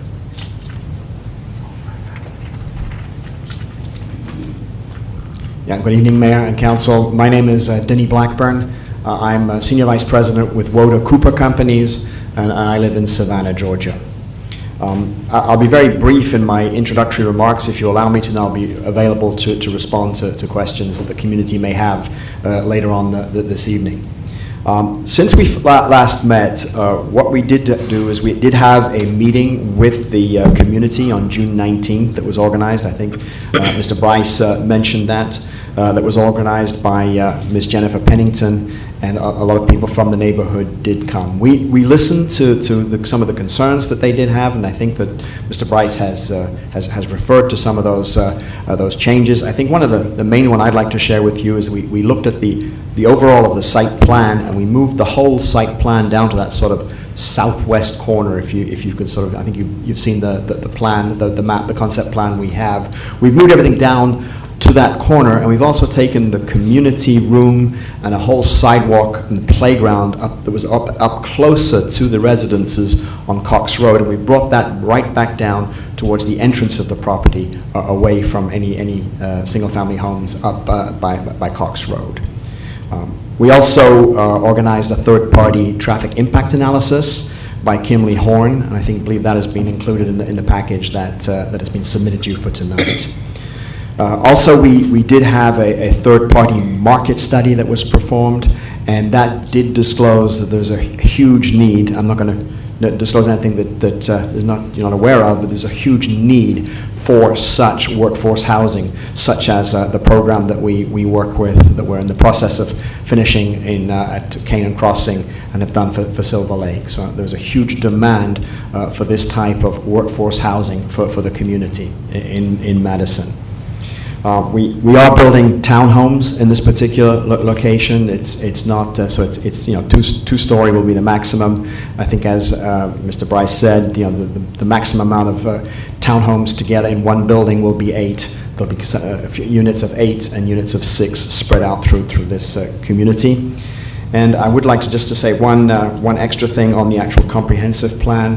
Mr. Bryce did say that the Madison Comprehensive Plan does allow for townhomes in the traditional residential area. That's part of the existing comprehensive plan. And it also says under the comments that zoning compatibility does state that PRD, a planned residential district, is a compatible zoning for such district. And I remain to answer any other questions that you may have.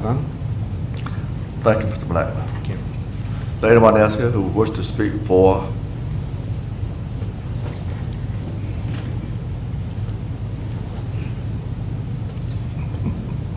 Good evening, Mayor. Good evening. Good evening. Council. Tim Robinson. I would like to say on last week that I had an opportunity to visit here with the zoning and planning about this situation. Mr. Mayor, I have a couple questions. I was deeply saddened because we had a panel of, I don't know how many people on the zoning and planning, but I was disappointed we only had 3 people that made a decision. That was heartbreaking to me. But as it go forth, I think we all need affordable housing here in Madison, period. Everywhere you go, rent is $1,500, $1,600 a month.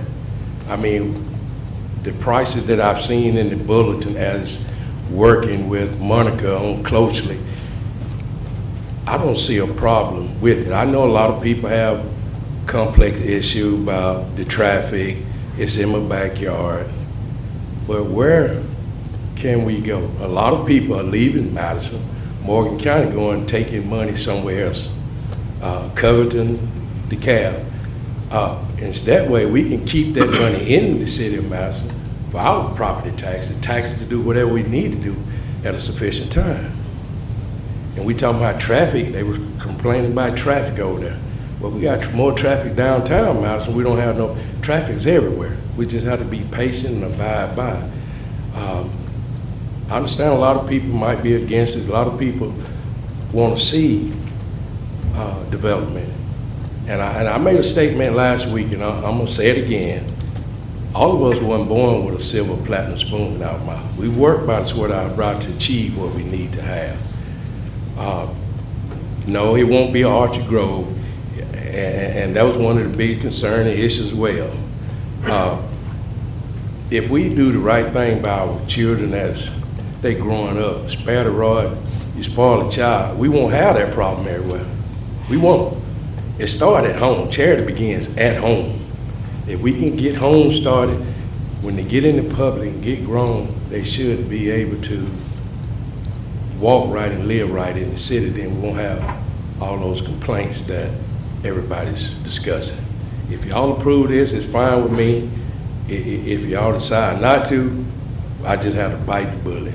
You know, we looking forward for some affordable homes here where our people, not our people, but people in general to live. We all can't buy $100,000, $200,000, $500,000 home right now, but we have to do what we take or do what we can afford at this time. Thank you. Thank you, Mr. Robertson. Appreciate your comments. Thank you. Anyone else have to speak for? Yes.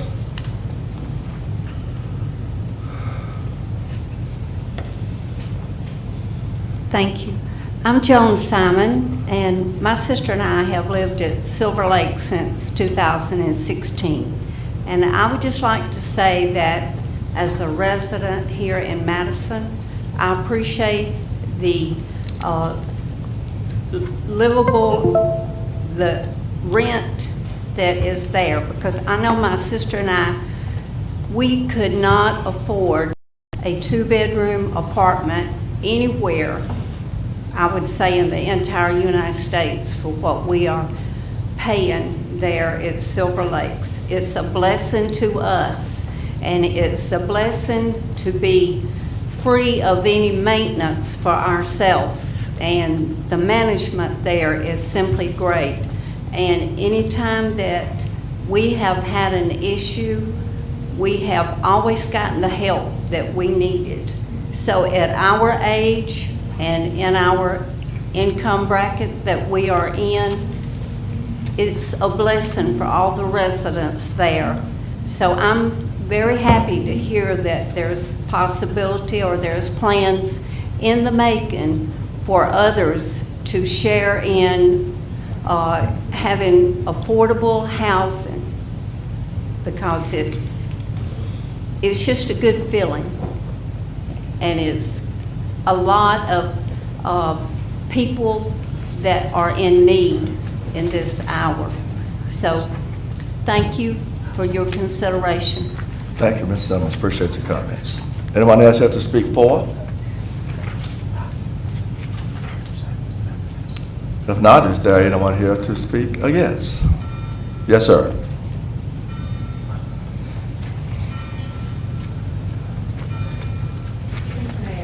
Yes. If somebody accidentally grabs the sign-in sheet, would you check and see, so I'll need to record the names of What did you say? The sign-in sheet for public comment. Uh-huh. Look I under think it there. accidentally got scooped up, so somebody could look and see if they have it. Anyone that made comments, do you have the sign-in sheet? Did you pick it up by accident? It was back here, actually. Sorry, my paper's cracking. Thank you.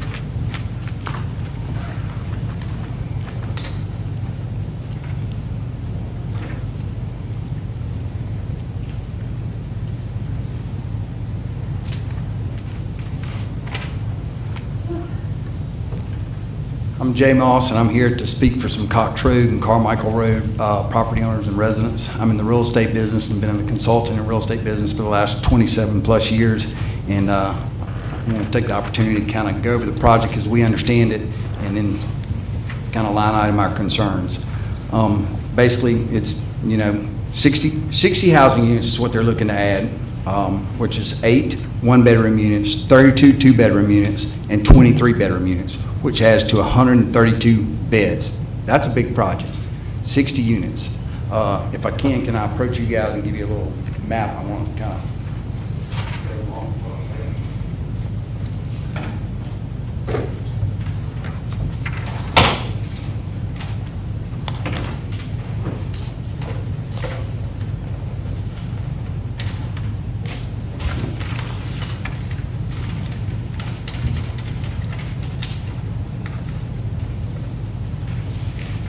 Thank you. Thanks.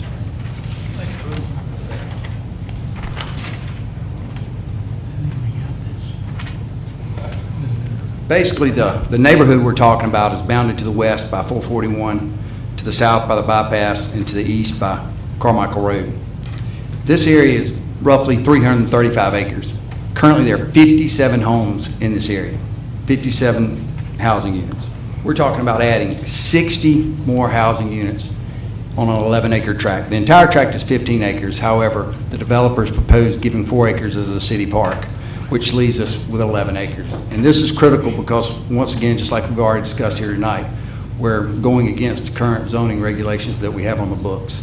60 units on 11 acres exceeds, obviously, 32. 32 is the maximum amount of housing units per the current zoning for regardless of acreage size.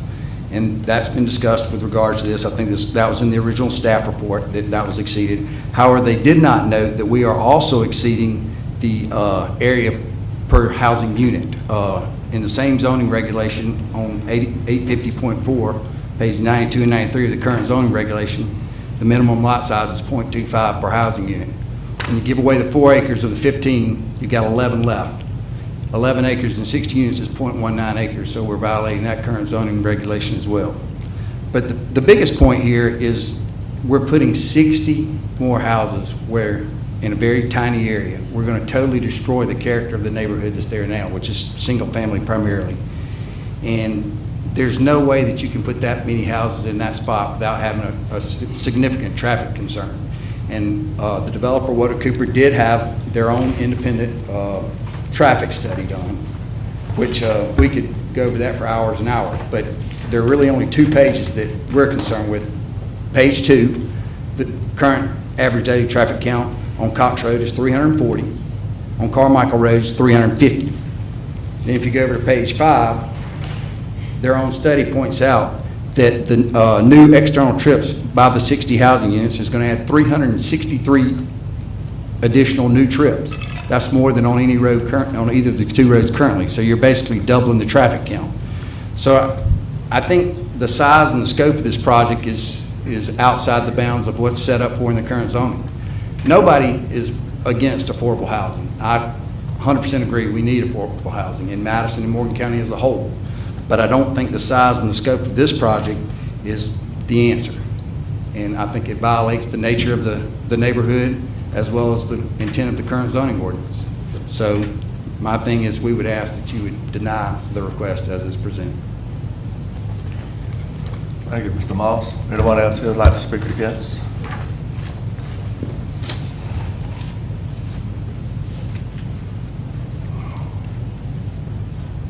Good evening. My name is Pam Hendricks, and I actually live in Oconee County at 1151 Thornwood Drive, but I own a house over in this area at 1091 Pryor Circle, and I grew up here, and I've lived here most of my life until I moved to Oconee in 2008.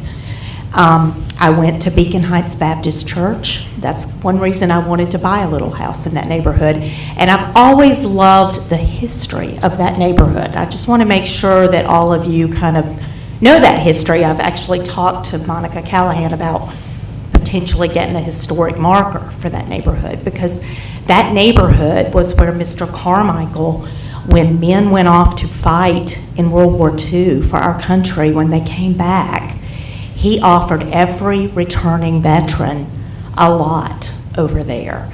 And that way, when they had a piece of a lot free and clear that they owned, they could all get a mortgage. And that's how those little houses over there happened. And they're just some of my favorite places in Madison. And I just encourage you to be very careful about changing that neighborhood. it is just single-family dwellings now. I'm excited. In one respect, I love the idea of a nice park over there. But you're really allowing more density than is there. And over in Oconee County, we're dealing with the same issue. And I have to tell you, I've been seeing signs up lately that say, "Don't Gwinnett our Oconee." And I want to say to you, don't Gwinnett Morgan County. We need to be very careful. We put this zoning in place for a reason. And, now there's ways to work around it. I mean, I heard talks of TDRs and that kind of thing, but the basic thing is you don't need to let more humans get in there than was originally intended under our zoning. And if you're going to allow this much density in this tiny little area, then you really need to be prepared to back off the rest of the tract. Or we will have a traffic nightmare and other things that come with really dense developments. So I just ask you to consider that, please. Thank you. Did you sign the sign-in sheet when you came I up? did. Yes, I'm on there. Okay, good, thank you. Anyone else here to speak against?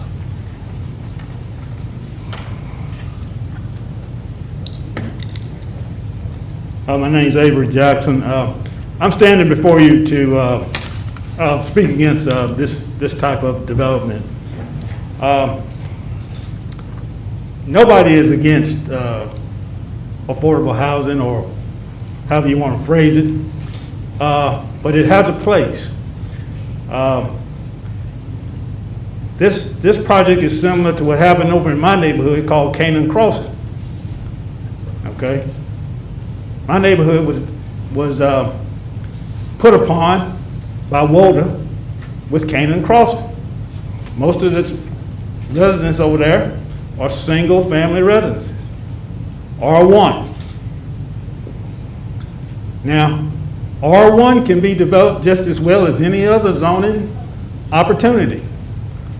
And that is what we need to do in this particular situation.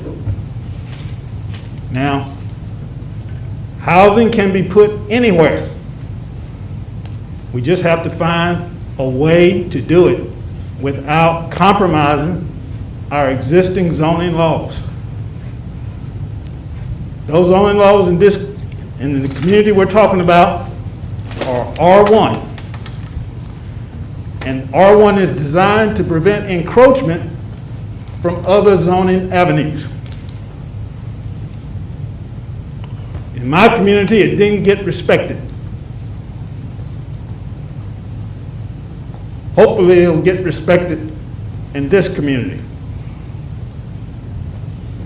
Or we'll all have a problem that we don't want to have. Thank you. Thank you, sir.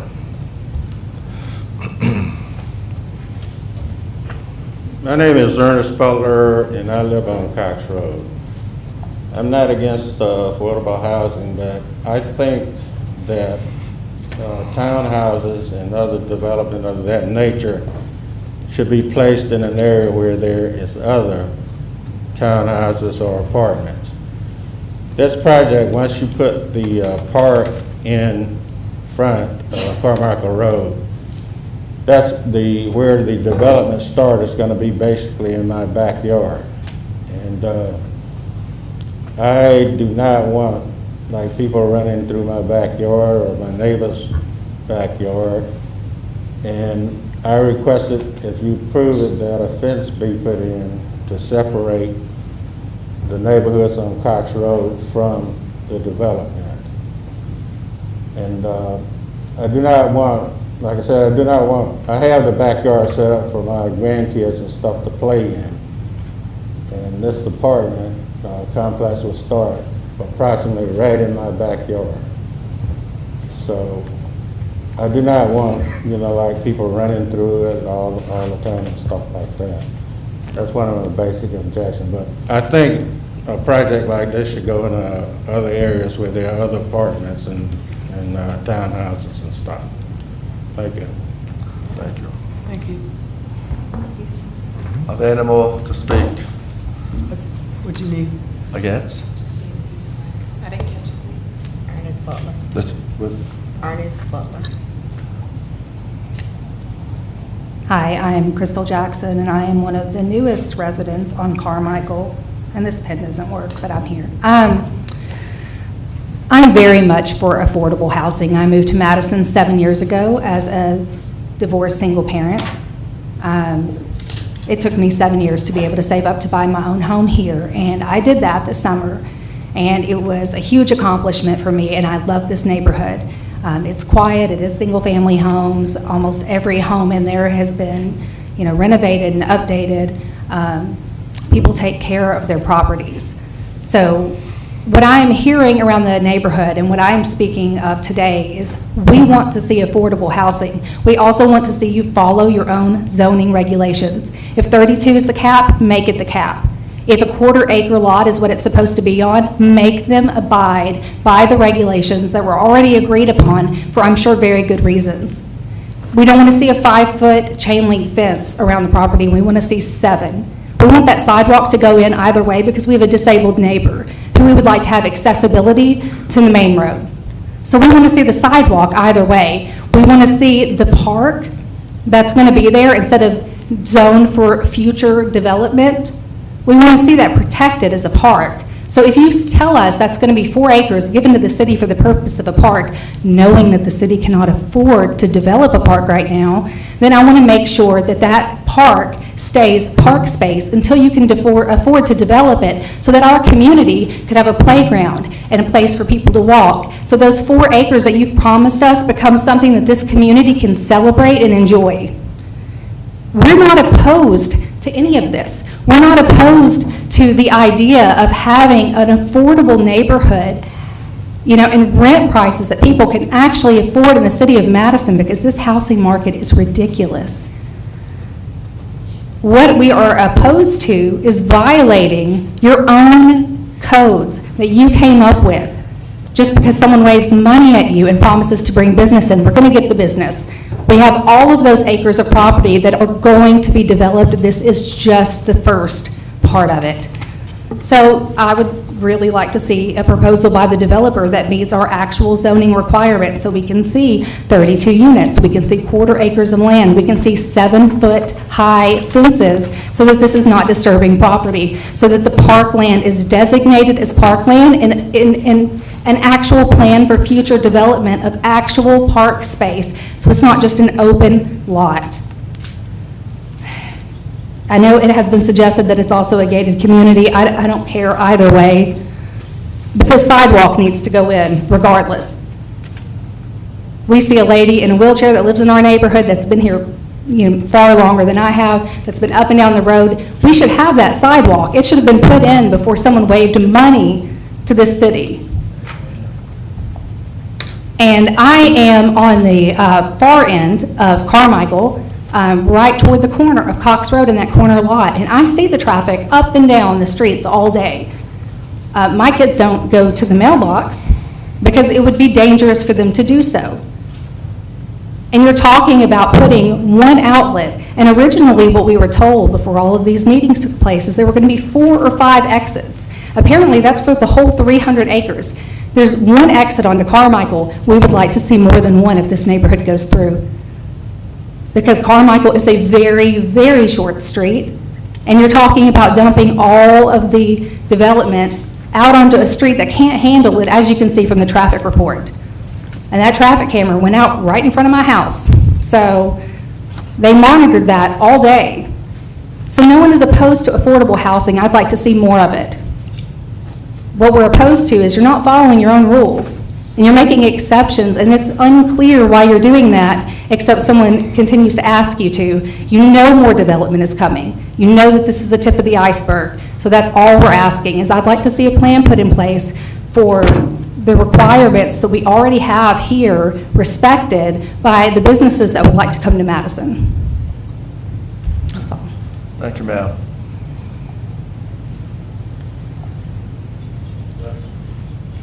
The handicapped person that she's referring to that lives across from her is Miss Ethel Franklin, and some of you who've been here a long time know Miss Ethel. Miss Ethel, we tried. She is devastated she could not be here.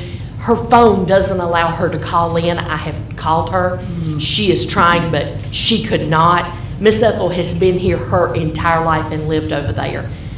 She deserves a sidewalk, and she deserves not to get run over. I can't tell you how many times she's ridden her wheelchair around to her sister's on Cox Road and tried to get back, and I have stopped traffic to get the woman back in her own driveway. We got to take care of that. Thank you, ma'am. Anyone else here to speak against?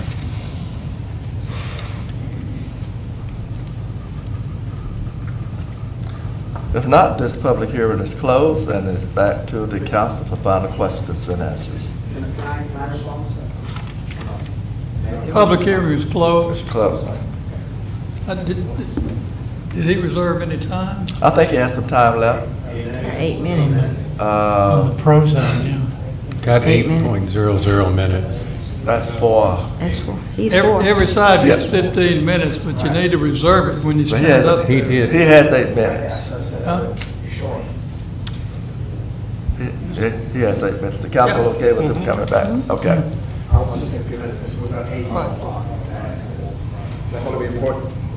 Thank you for allowing me to do this. I thought it would be important to maybe respond to some of the points, the arguments.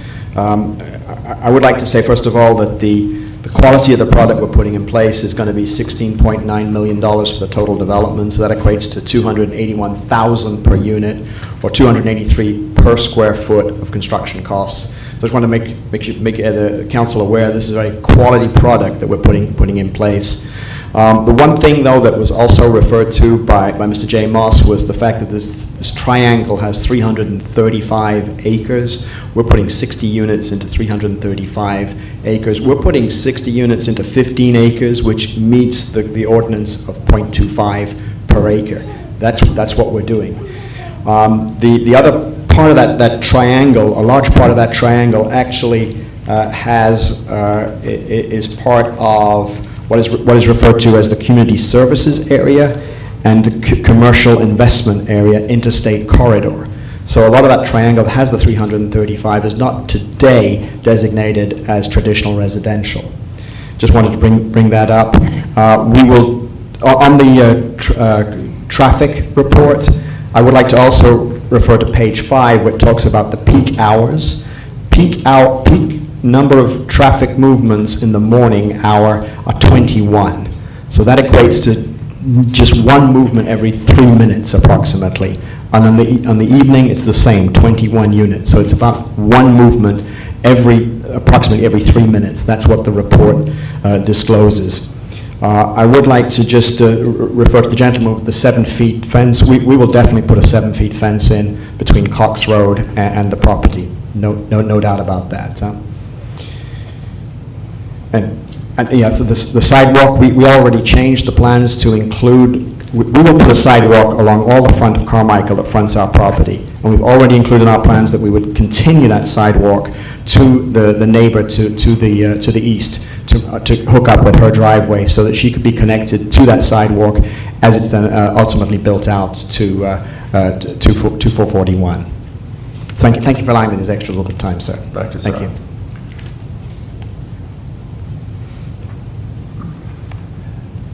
Any more comments or against it? I do. I have a question regarding the traffic study. You said... Excuse me, is this for, or you using this time to speak for? I'm against it, and I have a I question. think they have for the 46 developer. seconds. 46 I'm sorry, seconds. we have to be absolutely fair. You have 15 minutes aside. Are we out of the 15 minutes? They have 46 It will seconds. take me a brief Okay. time. Thank you. I have a question to Woda Cooper regarding the traffic study. So I think the traffic study was over a course of, 24 hours? And it's not really fair to say over that time frame. School was not in, and I don't think that a 24-hour frame is a good traffic study. And that's all I have to say. Thank you. Ma'am, what was your name? Dollar, Ms. Pennington, Dollar Pennington. Mr. Mayor, I think. Bryce, were you going to say something? The clerk beat me to the punch. Okay. I was just going to remind her to Thank you. No more comments? This public hearing is closed this time for sure. It's back to my council for discussion. Mr. Mayor, I do have a question for our attorney, if I could. Sure. Attorney Carter, do you see any merit in the in Mr. Penn's argument that the gifting of the park is somehow illegal to receive in exchange for a zoning change? You cannot do contract zoning under any circumstances. However, the city has the right to receive gifts under the charter, but you cannot do a pre-commitment to a vote for any reason. So to accept the 4 acres, whether you call it a gift or If it's whatever. totally independent, if you want to talk about that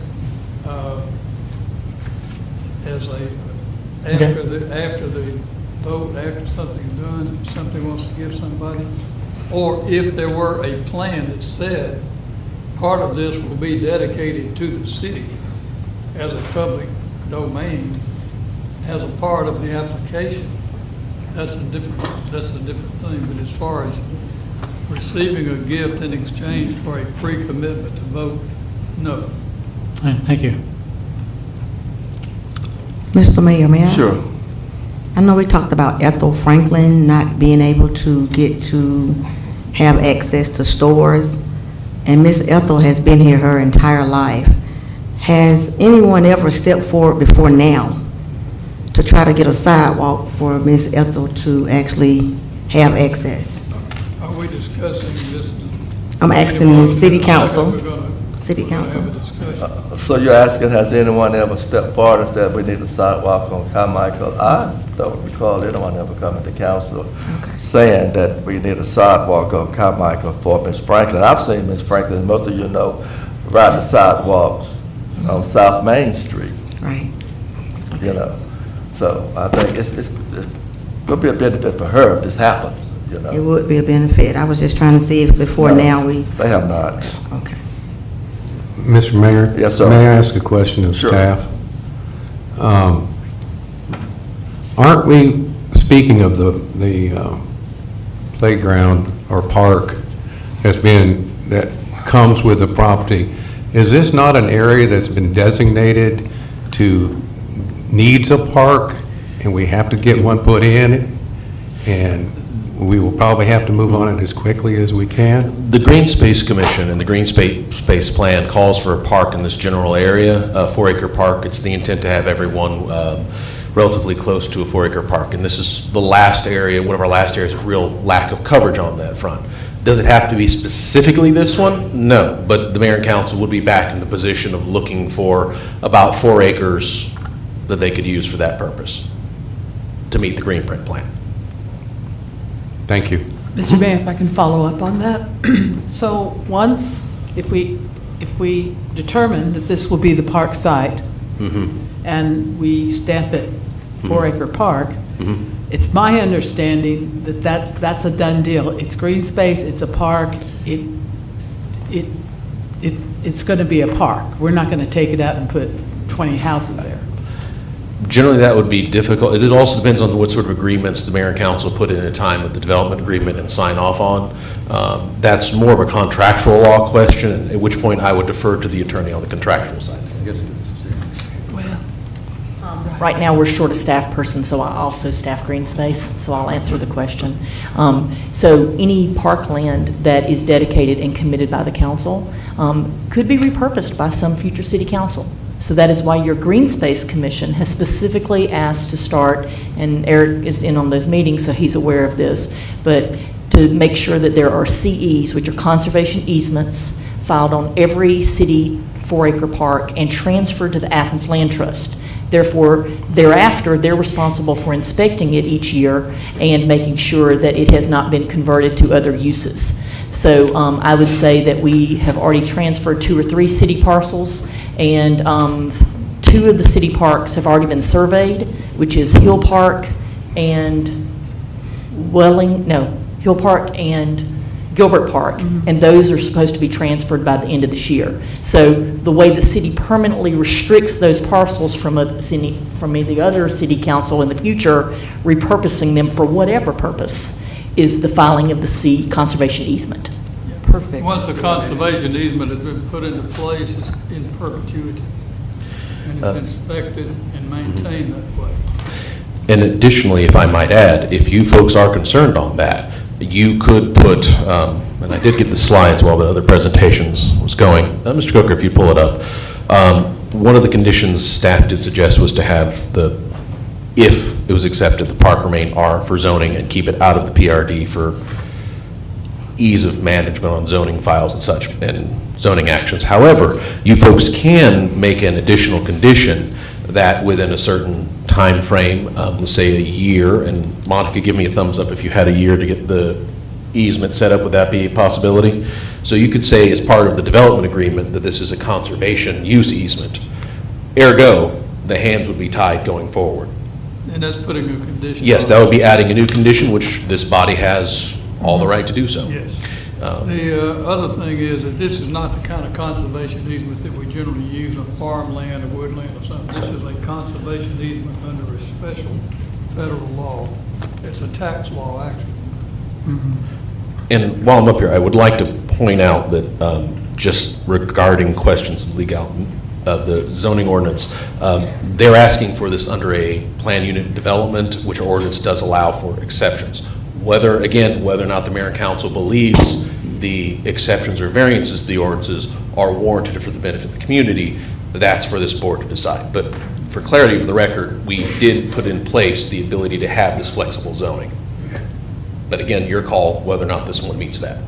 Just a reminder. Thanks. Mr. Mayor, if I may, Yes, ma'am. Bryce, just to clarify, so what you're saying is because this is an application for PRD. Yes, ma'am. That allows, there's a little bit more flexibility in terms of what will be allowed on the property. Correct. The placement of Correct. housing, that sort of thing. And that also, they are actually allowed to factor in all of the acreage for determining. Correct. For consolidating. And if that goes into a conservation easement, it does not go to the city, it goes to a trustee for the conservation easement. Yeah. Right. So, and I would add, regarding the acreage, part of the staff's rationale for its calculation of the 0.25 acres being met is that if someone opted and got R4 zoning and put the roads in properly, they could potentially get to that density. As always, topography and development, nothing ever quite pans out right, and I'm not doing an engineering survey, so I couldn't verify otherwise. So, But this approximates approximately, what yes. quarter acre zoning would allow for on that. If it was all R4. Understood. Thank you for that clarification. Thank you, Bryce. And just for clarity for our council members, when we did the comprehensive study plan back the first of the year, and those who served on that committee, one of their first priority were to try to bring affordable homes into our community. Our GIG team, who's a great team to work with, they made sure that that happens. And this team knew that we needed affordable homes for teachers, educators, law enforcement, banking employees, our firemen, and also we need a place for utility service workers, customer service workers, and street maintenance workers. And I think the bottom line is everybody knows we need affordable homes, but nobody wants them. This vote, we need a motion and a second. Get a motion? For or against it? For or against? We've all heard the comments from the audience tonight. Mr. Mayor, Yes, sir. I move that we approve the rezone. Thank you. Second. Second. Are there any more discussion? Could I ask, would you like to, there's a bunch of conditions there. Did you want to add the conservation easement to just give some solidification to the fact that that will happen? Could you add in your motion, add the conservation easement for the 4-acre park would be put into place as part of the development agreement? you could amend the motion, or I can change it. Well, it's your motion if you... Yeah. Yeah. And before you do, may I check in with staff as to not put undue pressure? I do know that a conservation easement can take up to a year if you start today. So while we can put the condition in, do you think it would be not to put undue burden on staff? At what point could we say we could achieve that? I mean, it'll happen. Does that make sense? If you want to make sure to give both the confidence that it will be a park, but also the latitude not to make us crazy, you could certainly give up to 2 years Okay. for the conservation easement to be filed. And I would be remiss if I didn't state for the record that we are also doing the one for Lambert Park. I left that out. Is that reasonable for you, for staff? 24 months is more than reasonable because in this instance, the property owner or the developer, I'm not sure which, has already done a survey. Usually what takes so long is the survey and then the model conservation easement. The conservation easements have already been drafted for the other parks. They're just going to plug and play. Perfect. So They adding practically that, have to find every bug and tree and take a picture of it and make sure that it stays exactly like it is. Right. In So planning, we like Well- to refer that as a baseline report. so by adding that condition, this would not be delaying this project any? No, sir. I believe with good confidence that we could probably put it in with the batch that we're doing by the end of the year, but I don't want to be overconfident. Yes, perfect. I appreciate that. Super. So what do you want me to do, Eric? I'm just asking if you would like to add that to your motion. I don't think we need to. Good. I think, you know, as an assurance. I was going to say add it to be just for assurance. All the conditions and everything that needs to be added in, let's add them all in. So that would be, Do you want to amend your motion to do that? just to include conservation easement that'll be completed within 2 years. I will amend it, I will change it to include that. However, the reason I didn't want to do it is because it's going to, when it gets deeded to the city, we're going to have control over it anyway, and then we can go ahead and proceed. I think these people need a guarantee that the park is going to come there, and that's the most important thing. But I will accept that. Thank you. Thank you. Okay. Are there any more discussion? All in favor, show of hands. Wait, we get to discuss now. I mean, I'm sorry. Everything else was articulated in the staff report as a condition, but the developer proffered the 7-foot fence. That's not in your condition list. I would encourage you to make sure that your motion includes the acceptance of that 7-foot. 7-foot fence. Just for the record, that was the only thing I heard that was different, but that should be articulated. Okay, so the sidewalk was already included. right. And before we vote, Mr. Mayor, can I just make a quick comment? And I appreciate all the residents who have come out, and you need to have a voice in this process, and I know you're probably going to be disappointed in a lot of respects, but it's important that you come here and you tell us what you think, and we try and weigh that. I think overall, the benefits for the city for this workforce housing is something we've been trying to get in Madison for 30 years, and that precedes my 16 years here in Madison. But it's been a long time and we've headed in this direction. We have a known quality partner in Woda Cooper and Parallel Housing. This will be their third project here. We know what they can do and what they have done. I think it's just really important, and I don't want to say that the burden falls on the neighbors, because you're getting some benefits too. Besides the park, we're getting a sidewalk that you didn't have before. And one of the concerns I did have in listening to your comments was the traffic, and I was very surprised at the traffic report showing really, I wouldn't say negligible traffic issues, but there was wording in there about development will have a, quote, development will have a negligible impact on traffic. It mentioned, quote, short delays and minimal queuing. So I was very surprised that it didn't seem to be quite as big of an issue as I feared. But anyway, I just wanted to thank you for coming in and giving us your comments tonight. And I think really this is the best thing for Madison. I'm pleased we have a chance to bring it forward. And Mr. Mayor, if I may? Sure. Thank you.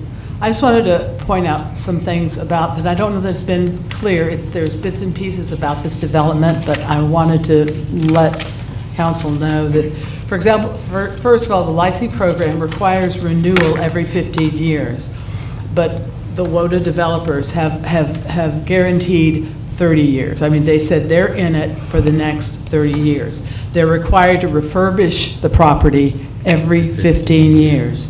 Every year, the property is subject to inspection by the banks, and an audit is conducted annually, meaning residents have to re-qualify every year.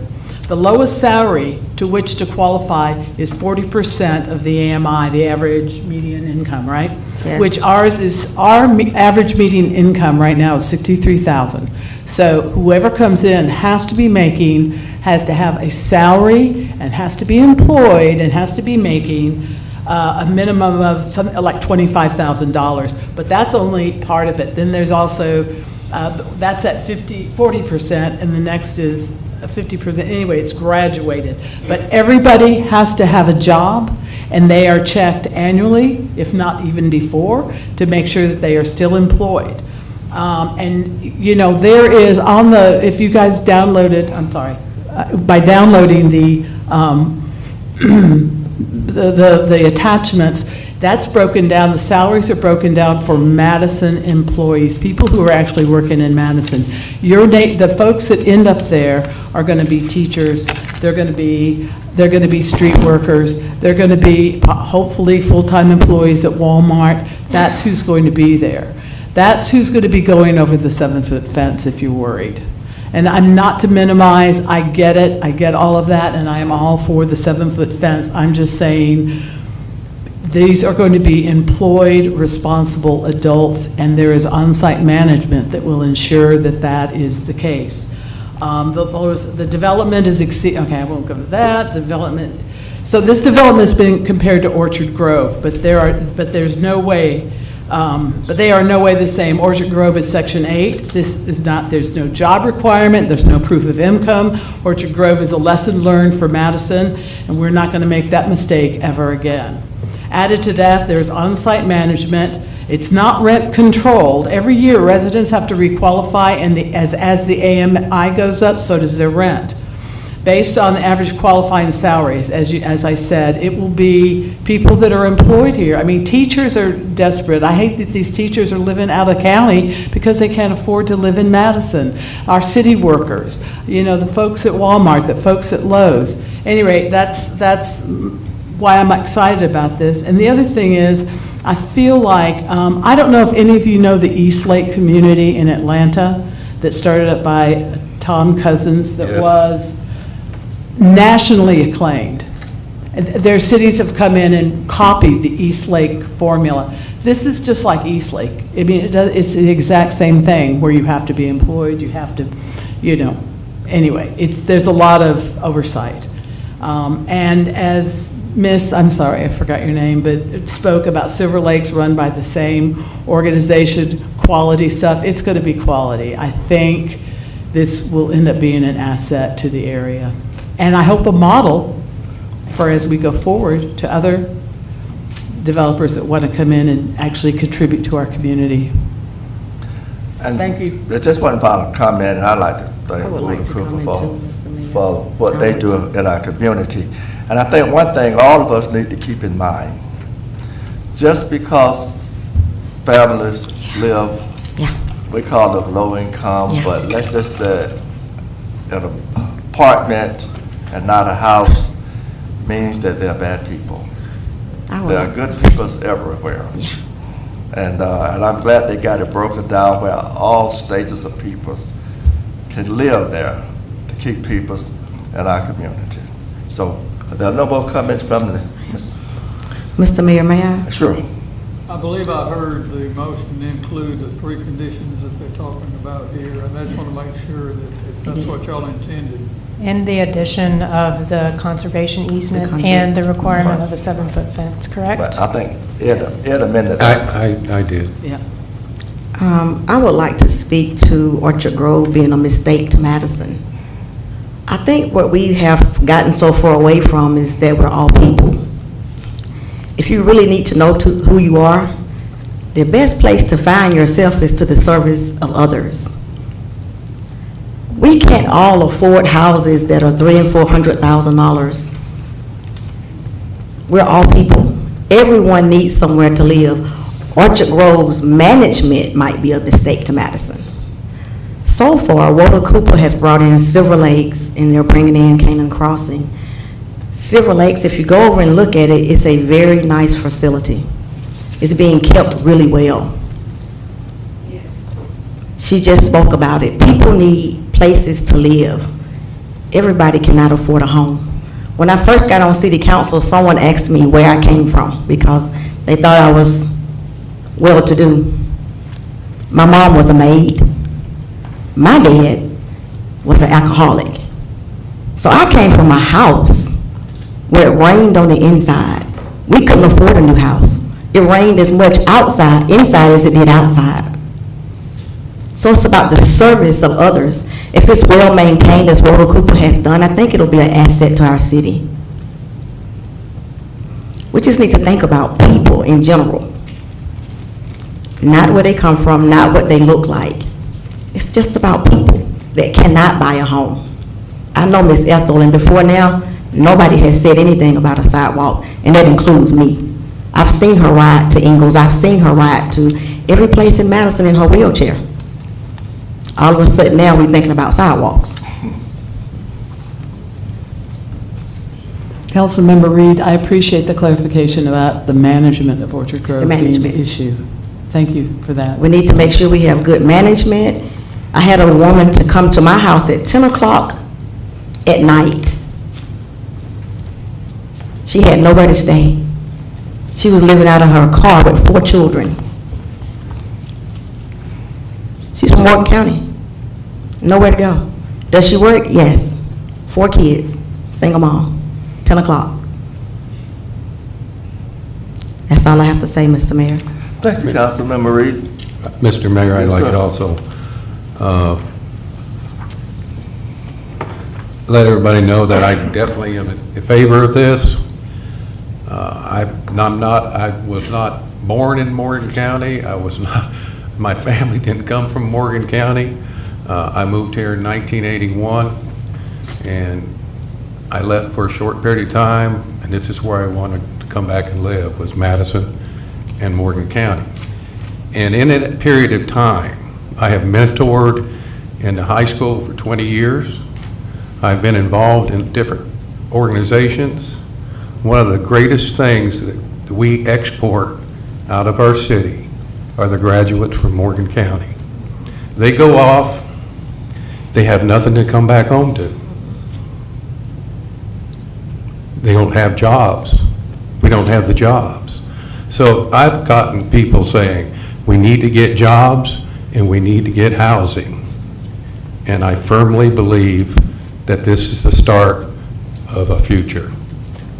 And I thank everybody for your comments because they were well expressed, and I heard what you were saying, but for the overall good of the city of Madison, that's why I'm for this.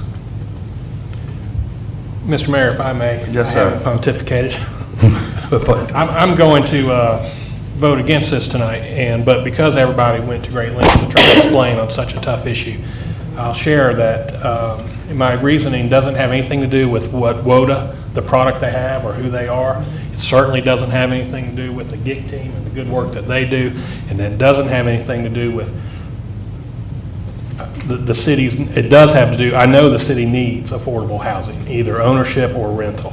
But for me, this falls in my district, and I'm elected to represent the will of my constituents. And save 2, I've had 2 that have called me and said they were for it, but virtually everyone else that I've spoken with has been against it.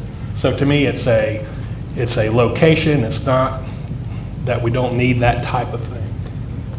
But I wanted just to share that.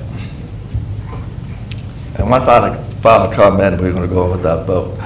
The Canaan Crossing Apartments, I understand, has already been built to capacity when it does open its doors, and there are currently 150 applicants waiting for the next move. So that's the need here in our community.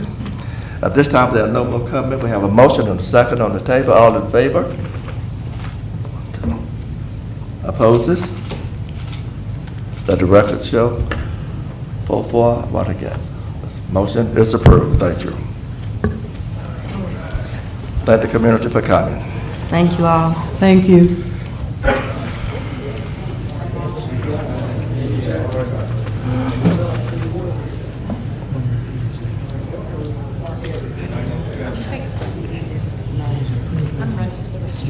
Okay. I We'll be respect right it. here. Mr. Mayor, I respected the way that they presented it. They were very close. Yeah, they. That was.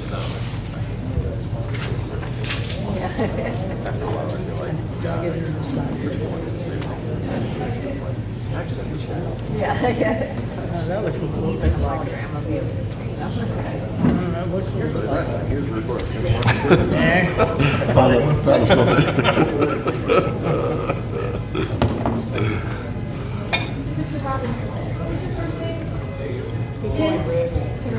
No, you're right. We have to have a motion on the floor. We need to do that. I've been pushing for that because that's the way it has to be. Yes. And so we have to, somebody's going to have to meet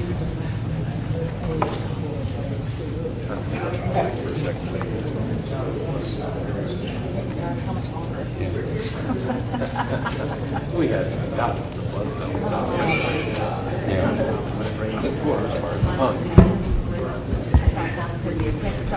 Okay, we're going to continue our discussion, our agenda for tonight. Item E, public hearing, the city of Mount is proposing a text amendment to make changes to Article 2, 6, and 7 regarding care facilities. I believe that was tabled. Bryce, you want to speak to that? The impervious surface area, oh, the care, yes, sir, no, I misheard you. That Care was tabled. Yes, sir. Public hearing, the city of Mount is proposing a text amendment to make changes to Article B regarding industry coverage requirements. Bryce? Yes, sir, thank you. I was getting my text to them, Mr. Ross. I actually do not have slides for this one. This is relatively straightforward. The city of Madison, sir, folks, has a requirement that you cannot exceed in any zone. Some zones have a stricter requirement with 60% impervious surface area, i.e. anything water cannot get through when it falls from the sky. Now, we do have an alternative option that was available to some of the older commercial developments of limited size, and a few folks have used this. In case you're wondering how that rule worked with Steak and Shake, that's your answer. So generally speaking, we've had this exception for quite a while. There's a couple ways to be done. You can invest in various improvement projects in the city. We have funds you can invest in, and so forth. But the main point the city staff was asked to look at is how to incorporate this for the industrial areas. And this was done because we've had several existing industries inquire on the matter, and we were directed by the previous city manager to look into this. And the rationale being that the reason we gave the flexibility to the smaller commercial developments, 3 acres and less, was some of them were built prior to our zoning ordinance having the impervious surface area requirement. And where our industries, many of them fall under that. I included in the staff report 7 of them. So this is JDR, Flambeau, 2 of the Pennington Seed properties, Alliance, which has got 2 properties off of Lions Club Road. They are down there. And BI Productions, also off Lions Club Road. They're primarily warehousing all the various TV props we never knew people hit each other with. So they are all in the age range what we're looking at. So before 2000, before we had this rule. And they're also 10 acres or less, because any project that is large enough to accommodate plenty of room, we don't need to worry about this. But this intent is to help ensure that our older commercial, or in this case industrial developments, can continue to have successful lifespan. So if they need to make a small addition, make an adjustment, it lets them get those requirements met. Again, they're still not going to be allowed to have more water run off their property than they were before. That they have to meet. But just gives us the flexibility as staff when they come forward to help the folks on it. And the reason I didn't go through all this, most of this is staff just sort of polishing the language. There's no change effectively in the standards and options. It's really just saying, old factories, we're trying to keep them running in terms of development. Questions? Thank you, Bryce. Okay. So, yeah, I do have a question. So Yes, sir. let's get right to the point here. The staff was directed. May I ask who did the direction to bring this up? Mr. Nunn requested that we look at it. Basically, I just want to, JDR was looking at it, and their site is one of the sites that would be qualified for it. But it's a common problem we have with these older developments. You look at some of the ones like Flambeau, some of these buildings were built in the 50s, so any sort of improvements for equipment or anything of that nature could put these properties that are already in a close spot out of viability. And one of the things we're trying to avoid is ending up with an industry leaving because they need more elbow room. If we can give some flex, this does not give them 100% coverage like C1. Yes? I want to be careful to say that we're not trying to ensure the industries are still successful or here. That is a byproduct. What the city manager asked for us to do was to identify an alternative compliance standard that we have given to commercial properties that predate the impervious surface ordinance.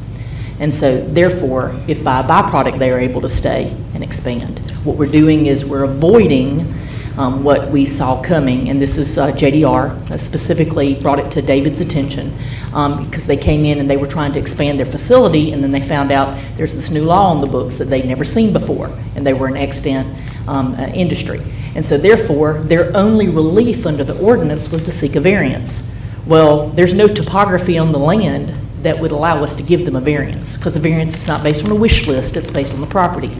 So therefore, let me be clear, we are not creating a standardized variance where we look the other way or give some latitude. There is no latitude, it's not even flexibility. We're giving them an alternative compliance standard. So they are meeting stormwater requirements, but they can do that by participating in the stormwater bank, providing it off-site. So again, it's a relief valve, but it is giving them an alternative standard to comply, not waiving compliance. And is the chart, the list of properties, is that the extent of the properties that this change Yeah, I would think apply Bryce to? did a really good job identifying which properties would fall under the new revised legislation. Thank you. And any new building or construction would not be eligible for this. And just sort of give a summary statement, basically this is what's good for the goose is good for the gander. If we're allowing it for commercial, there's no reason to consider it for industrial prospects or existing buildings. One last question. Yes, ma'am. If one of the industries sold to a new owner, would that be grandfathered in, or would they have to comply It with wouldn't be grandfathered in because we don't look at ownership when it comes to dimensional requirements. It's at the time you make the request for any sort of changes to your footprint, you'll have to comply with these standards. And ownership is actually irrelevant to the point. Okay. This public hearing is open. Is there anyone here to speak for this text amendment? Good evening. My name is Mike Krackemeyer. I'm with JDR Enterprises, and this has been a topic that we've been working on for at least 3 years. We started with David Nunn. And I was really relieved to see the draft of the proposal that the staff put together. It gives us an option to stay here, and I don't say that in a threatening manner. We're out of room. When we moved here in 1997, we had 21 employees. Right now we have 76. And we really want to move that up to about 100. But we have to have the room to store our product, make our product, get our raw materials in, get the trucks in and out without parking on Airport Road and 5th Street and all that we do now. So in our opinion, it's a very good compromise. It does give us a long-range plan so that we can stay. provide the jobs that you guys were just talking about with the housing. So it's a great compromise, and I hope you'll consider it. Thanks. Thank you. Please sign Thank it. you. If you would, please sign the seat. Thank you for your comment. Anyone else to speak for? Anyone here to speak against? Not, the public hearing is closed. It's back to our council members for a vote. Mr. Mayor, I move to approve the proposed text amendment to make changes to Article 5 regarding industrial coverage requirements as presented. I second the motion. Are there any more discussion? All in favor, show of hands. Opposed is none, vote unanimously. Thank you so much. Public hearing, millage rate for City of Madison District 2.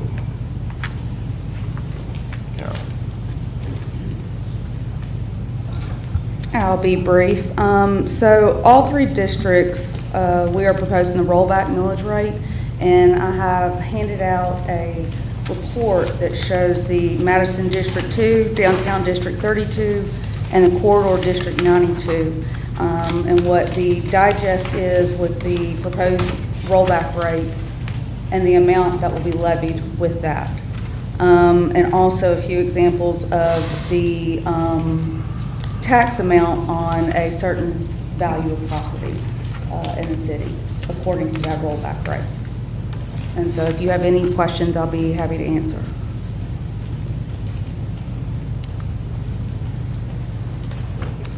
Okay, thank you, Karen. Any questions, Karen? Public hearing is open.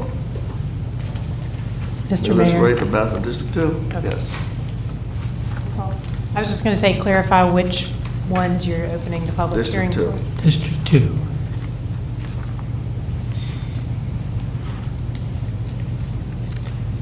Comments for or against? Public hearing is closed. It's back to the council member for a vote.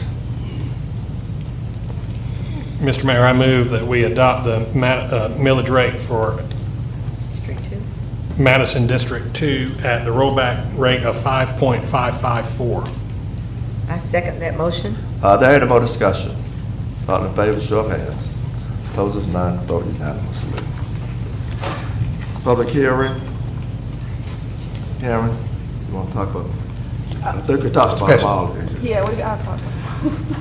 Public hearing is over for millage rate for downtown special tax district 32. For? Against? Public hearing is closed. It's back to the council for a vote.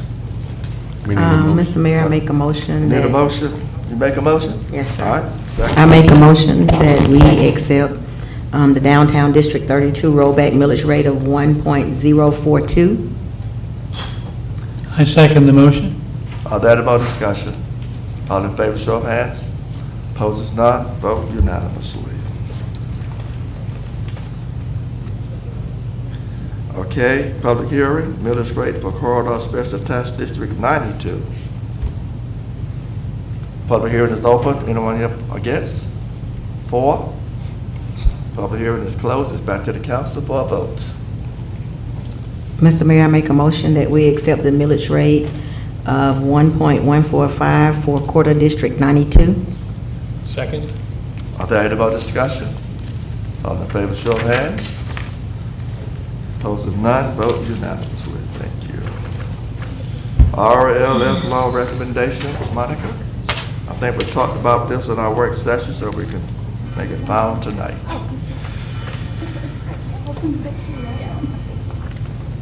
Yes, sir.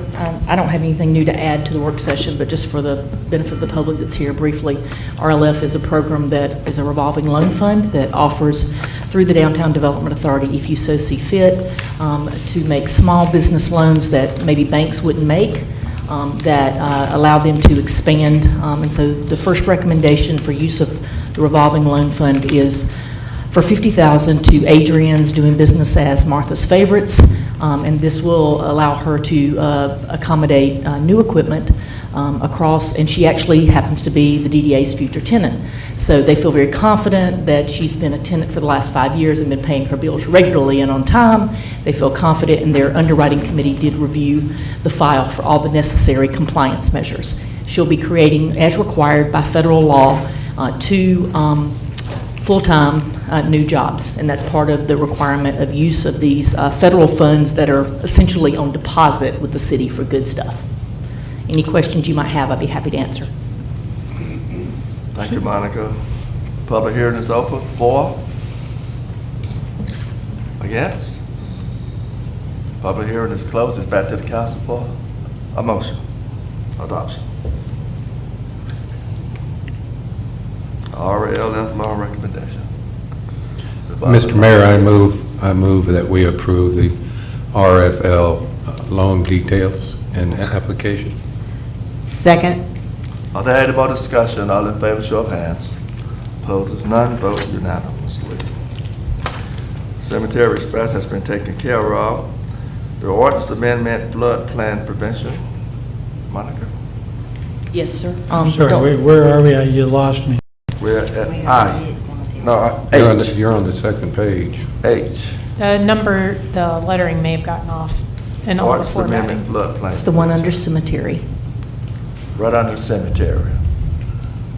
It says ordinance Okay, yeah. amendment. Thank you. Yes, sir. So I don't have a lot to add to our work session conversation, but again, just to review. So EPD requires us to constantly update our hydrology ordinances. One of those is the floodplain protection ordinance. It's been about 6 years, give or take, since we updated it the last time.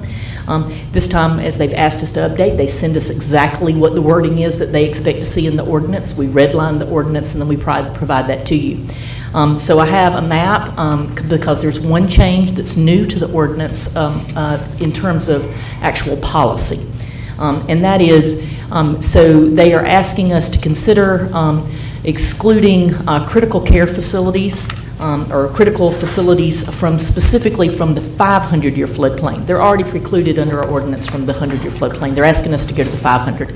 And I'll tell you two reasons why our recommendation to the manager was this is a negligible or non-existent amendment for us. There's no downside to including critical facilities. We did analyze that. Bryce did a map. You see it on screen. So what they also did this year is they reduced our floodplain. So they did a reanalysis of Madison's floodplain. It was reduced from 6% of the city's acreage down to 3.5% of the city's acreage. So what that means is our floodplain area shrank. And that is the area that they define as floodplain. We have no control over that. They set the floodplain. So when the change occurred, adding the 500 feet to the floodplain as opposed to the 100 feet is really a negligible difference for us. It is reflected by the red line on the map on screen. You'll see that small little boundary up and down the floodplain is negligible. Bryce did a full analysis of the city. There are 3 properties that, well, 4 actually, but 3 facilities that sit within the 500-year floodplain. Those are, which means 1, they're all existing facilities, and then 2, y'all always have the flexibility to not follow your own ordinance. So, not that we do that, we don't encourage that, but you do have that flexibility. There is 1 property that sits in the floodplain, but the facility does not, and that is Indian Creek. So just so you know, there are 4 facilities that this map would affect. Only 3 of them sit within the floodplain, and all 4 of those properties are the cities. So staff would like to recommend that you include all of the language recommended by EPD, including the critical facilities list. And I'm happy to answer any questions that you might have. Thank you, Monica. Are there any questions for Monica? If not, we can get a motion to approve this amendment, floodplain prevention. Mayor, I move to approve the amended floodplain prevention ordinance as presented. Second. Are there any more discussion? All in favor, show of hands. Opposed, none. Vote unanimously. Morgan Memorial Hospital Special Event License, temporary beer, wine, and liquor pouring permit. Festival of Friends, August 27, 2022. Yes, sir, Mr. Mayor. Per our ordinance, each nonprofit is allowed 1 event per year where they can serve liquor. However, that 1 event does have to be approved by you all. So the Morgan Medical, sorry, this is small, Center has applied for a special event. It's Festival of Friends, which they haven't done in a couple of years because of COVID, so this will be their first time, hosting the event again. And the event will actually take place over at Variety Works, and the address there is 274 West Washington Street. This has been forwarded to the manager and to the police department for approval. I've received approval from both entities, and so I'd like to present this today for approval on August 27th, 2022 at 274 West Washington Street for a Festival of Friends.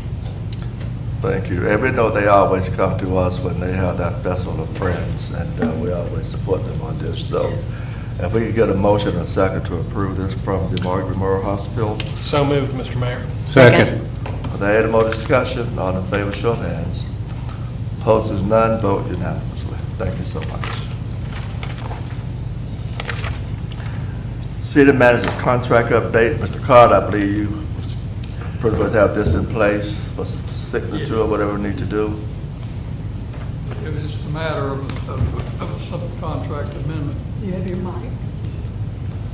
I don't know what's going on with this mic, but. You got to put You close. got it I've about got three. two. We'll use them both. And then shout real loud. Chris Lambert was giving me a hard time because she said she couldn't hear me back there. Of course, she didn't miss anything. You deserve it. Okay, is this better? Good. That's better. Okay. No. Can we hear? Yes. So, Yeah, the amendment simply is an amendment to approve what we discussed at the work session, okay. which was to eliminate a certain contingency from the contract. And if the city manager would like to explain to us what we're looking at there, I'll be glad to defer. Thank you, Mr. City Attorney. The provision that's in the contract relates to the provision of an additional retirement benefit, which I am not desirous of receiving.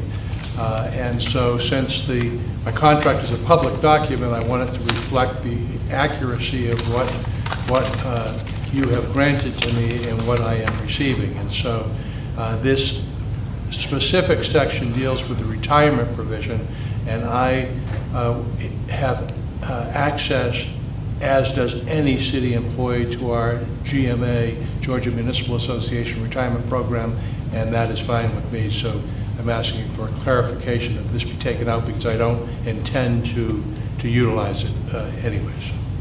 And if the mayor and council vote for that, I will prepare and circulate a resolution amending the contract. Thank you. We actually have one here, Mr. Mayor, or we have an amendment to the city manager employment Right. agreement. Oh, somebody already drawn one? Okay. Well, it just references the amendment to the contract, which, yeah, it's all drawn up here. But we'll give you a chance to look at it, but we can go ahead and vote on it. Oh, I've probably seen what you have. Have you seen it? Okay.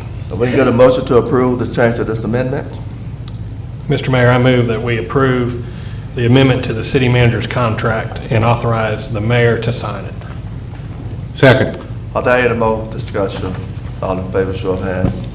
Opposed is none. Vote unanimously. Thank you, council. I'm sorry, between the hearing the other day and all this other stuff we had going on, I didn't remember looking at it.